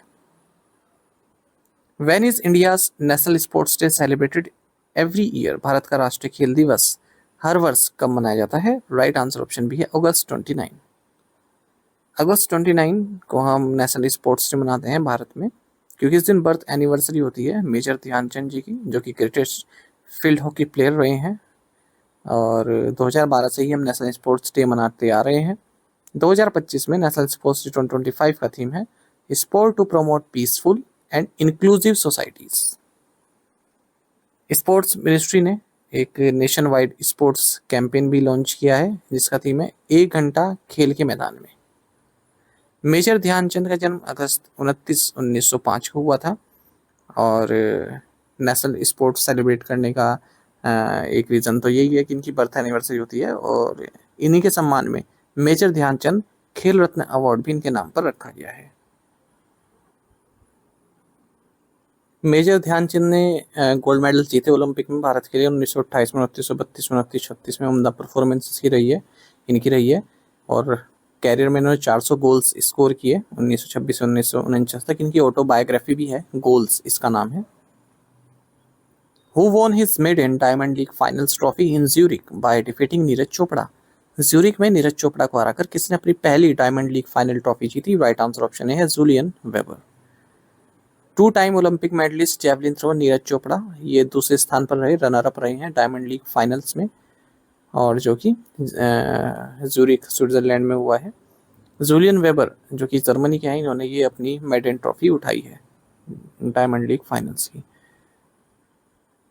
तो चोपड़ा की अगर हम बात करें सेकंड स्पॉट पर रहे हैं ये 85.01 मीटर के थ्रो के साथ, वहीं वेबर ने 91.57 मीटर का थ्रो फेंका था। देखिए अगर हम चोपड़ा की बात करें 2023 में भी 2024 में भी ये दूसरे नंबर पर ही आ रहे हैं इस इवेंट में, और हाल ही में हमने देखा था कि दोहा में इन्होंने 90 मीटर का मार्क भी क्रॉस किया था, लेकिन तब भी ये रनर अप रहे क्योंकि जो वेबर हैं इन्होंने इनसे अधिक का किया था। वेबर ने नीरज चोपड़ा को कई बार हरा दिया है हाल ही में, जैसे दोहा डीएल में देखें, दोहा डायमंड लीग में देखें, ऑर्लेन जनुस कुसोसिन की मेमोरियल में देखें, तो यहाँ नीरज चोपड़ा दूसरे नंबर पर रहे हैं, वेबर पहले पर रहे हैं, और जो चोपड़ा हैं इन्होंने पेरिस डायमंड लीग जीता था। तो इनमें कंफ्यूज नहीं होना है, एग्जाम में पूछा जा सकता है कि कौन सा नीरज चोपड़ा ने जीता, तो दोहा भी आपको मिल सकता है, ऑर्लेन भी मिल सकता है, पेरिस भी आपको मिल सकता है, ठीक है। तो याद रखिएगा केवल पेरिस वाला चोपड़ा ने जीता है। Which bank has launched the legacy saving account on it's 10th anniversary? किस बैंक ने अपनी 10वीं वर्षगांठ पर लीगेसी सेविंग्स अकाउंट लॉन्च किया? राइट आंसर ऑप्शन डी है बंधन बैंक। बंधन बैंक जो कि one of the fastest growing universal banks है, इसने लीगेसी सेविंग अकाउंट लॉन्च किया है जो भी पैसेदार कस्टमर्स हैं इनके उनके लिए, ताकि उनके बैंकिंग एक्सपीरियंस अच्छे हो सके। इसे world elite Mastercard debit card दिया जाता है, जिससे कि डोमेस्टिक साथ साथ international airport lounges, Taj epicure membership, complimentary movie and event tickets, golf sessions, ये सब प्रोवाइड किए जा रहे हैं। बंधन बैंक की बात करें, हेडक्वार्टर्स कोलकाता में, एमडी एंड सीईओ पार्थ प्रतिम सेन गुप्ता है। यूनिवर्सल बैंक के तौर पर इसकी स्टार्ट हुई थी, ये स्टार्ट हुआ था 23 अगस्त 2015 को। In which city was national conference of chairperson of SC/ST committees held? SC/ST समिति के अध्यक्षों का राष्ट्रीय सम्मेलन किस शहर में आयोजित किया गया? राइट आंसर ऑप्शन डी है भुवनेश्वर। लोकसभा स्पीकर ओम बिरला ने national conference of chairperson of committees on the welfare of scheduled caste and scheduled tribes of parliament and state legislatures, इसको इनोग्रेट किया है भुवनेश्वर उड़ीसा में। इस कॉन्फ्रेंस का थीम रहा role of parliamentary and legislature committees in welfare development and empowerment of SCs and STs। जो पहली conference of chairperson of committees on the welfare of SCs and STs हुई थी, ये 1976 में हुई थी न्यू दिल्ली में। उसके बाद फिर 1979 में हुई, 83 में, 87 में, 2001 में भी हुई है। With which organization did Department of Ex-Servicemen Welfare sign the MOU to improve delivery of welfare services? भूतपूर्व सैनिक कल्याण विभाग ने कल्याणकारी सेवाओं की डिलीवरी में सुधार के लिए किस संगठन के साथ समझौता ज्ञापन पर हस्ताक्षर किए हैं? राइट आंसर ऑप्शन सी है quality council of India, QCI। Department of ex serviceman welfare, ministry of defence ने मेमोरेंडम ऑफ अंडरस्टैंडिंग साइन किया है quality council of India new Delhi के साथ, ताकि जो pension, health care, resettlement, welfare services हैं, ठीक है, जो वेटरन्स हैं, डिफेंस वेटरन्स, उनके डिपेंडेंट्स हैं, तो उनको ये सर्विसेज हैं उसमें थोड़ी तेजी आ सके प्रोवाइड कराने के लिए। Under the MOU, QCI will support DSW in digital evaluation, impact assessments and evidence-based policy recommendations, while Department of Ex-Servicemen Welfare will facilitate data access and stakeholder coordination with state government, Jila Sainik Board, Armed Forces Headquarters and impaneled hospitals. The Government of India recently signed an MOU with which country to strengthen cooperation in agriculture and allied sectors? Bharat सरकार ने हाल ही में कृषि और संबद्ध क्षेत्रों में सहयोग को मजबूत करने के लिए किस देश के साथ एक समझौता ज्ञापन पर हस्ताक्षर किए? राइट आंसर ऑप्शन बी है Bhutan. The government of India and royal government of Bhutan ने मेमोरेंडम ऑफ अंडरस्टैंडिंग साइन किए हैं थिम्पू में, ताकि एग्रीकल्चर एंड एलाइड सेक्टर्स के फील्ड में कोऑपरेशन को बढ़ावा दिया जा सके। It will serve as a framework for collaboration in various areas outlined in the MOU, including agriculture research and innovation, livestock health and production, post harvest management, value chain development. India और Netherland ने भी एक MOU sign किया है strategic partnership water पर, water से संबंधित। Who inaugurated mil Medicon 2025 in new Delhi?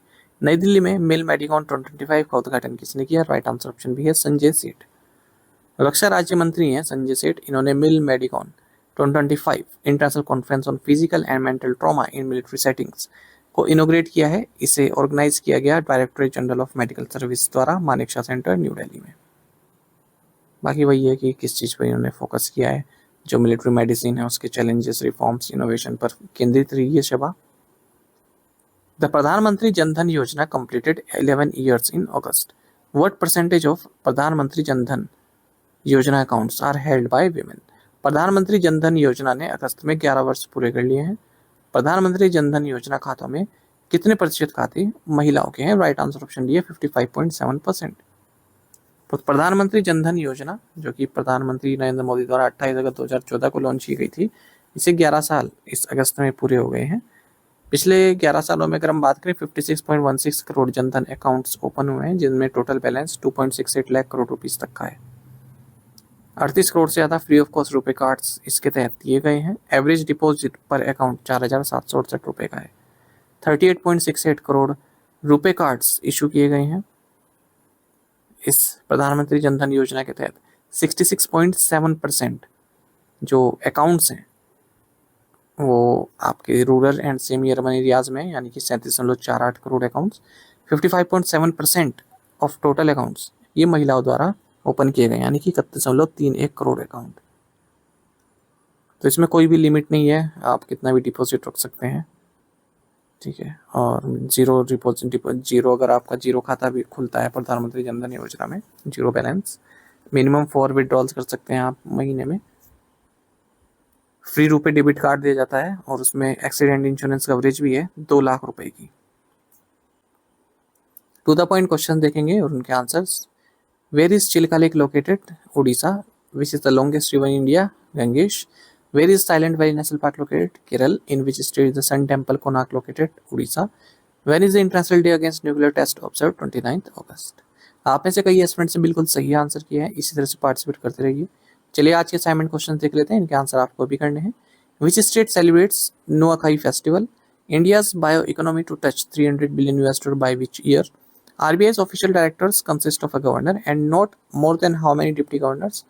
Which Indian naval ship successfully completed a 3-day port call in Surabaya, Indonesia? Adi Karmyogi Abhiyan aims to build a cadre of how many lakh tribal grassroots functionaries and village level change leaders who will strengthen last mile service delivery in tribal regions? In 5 questions के answer आपको comment box में करने हैं। यदि एक question का answer भी आता है वो भी आप अवश्य बताइएगा।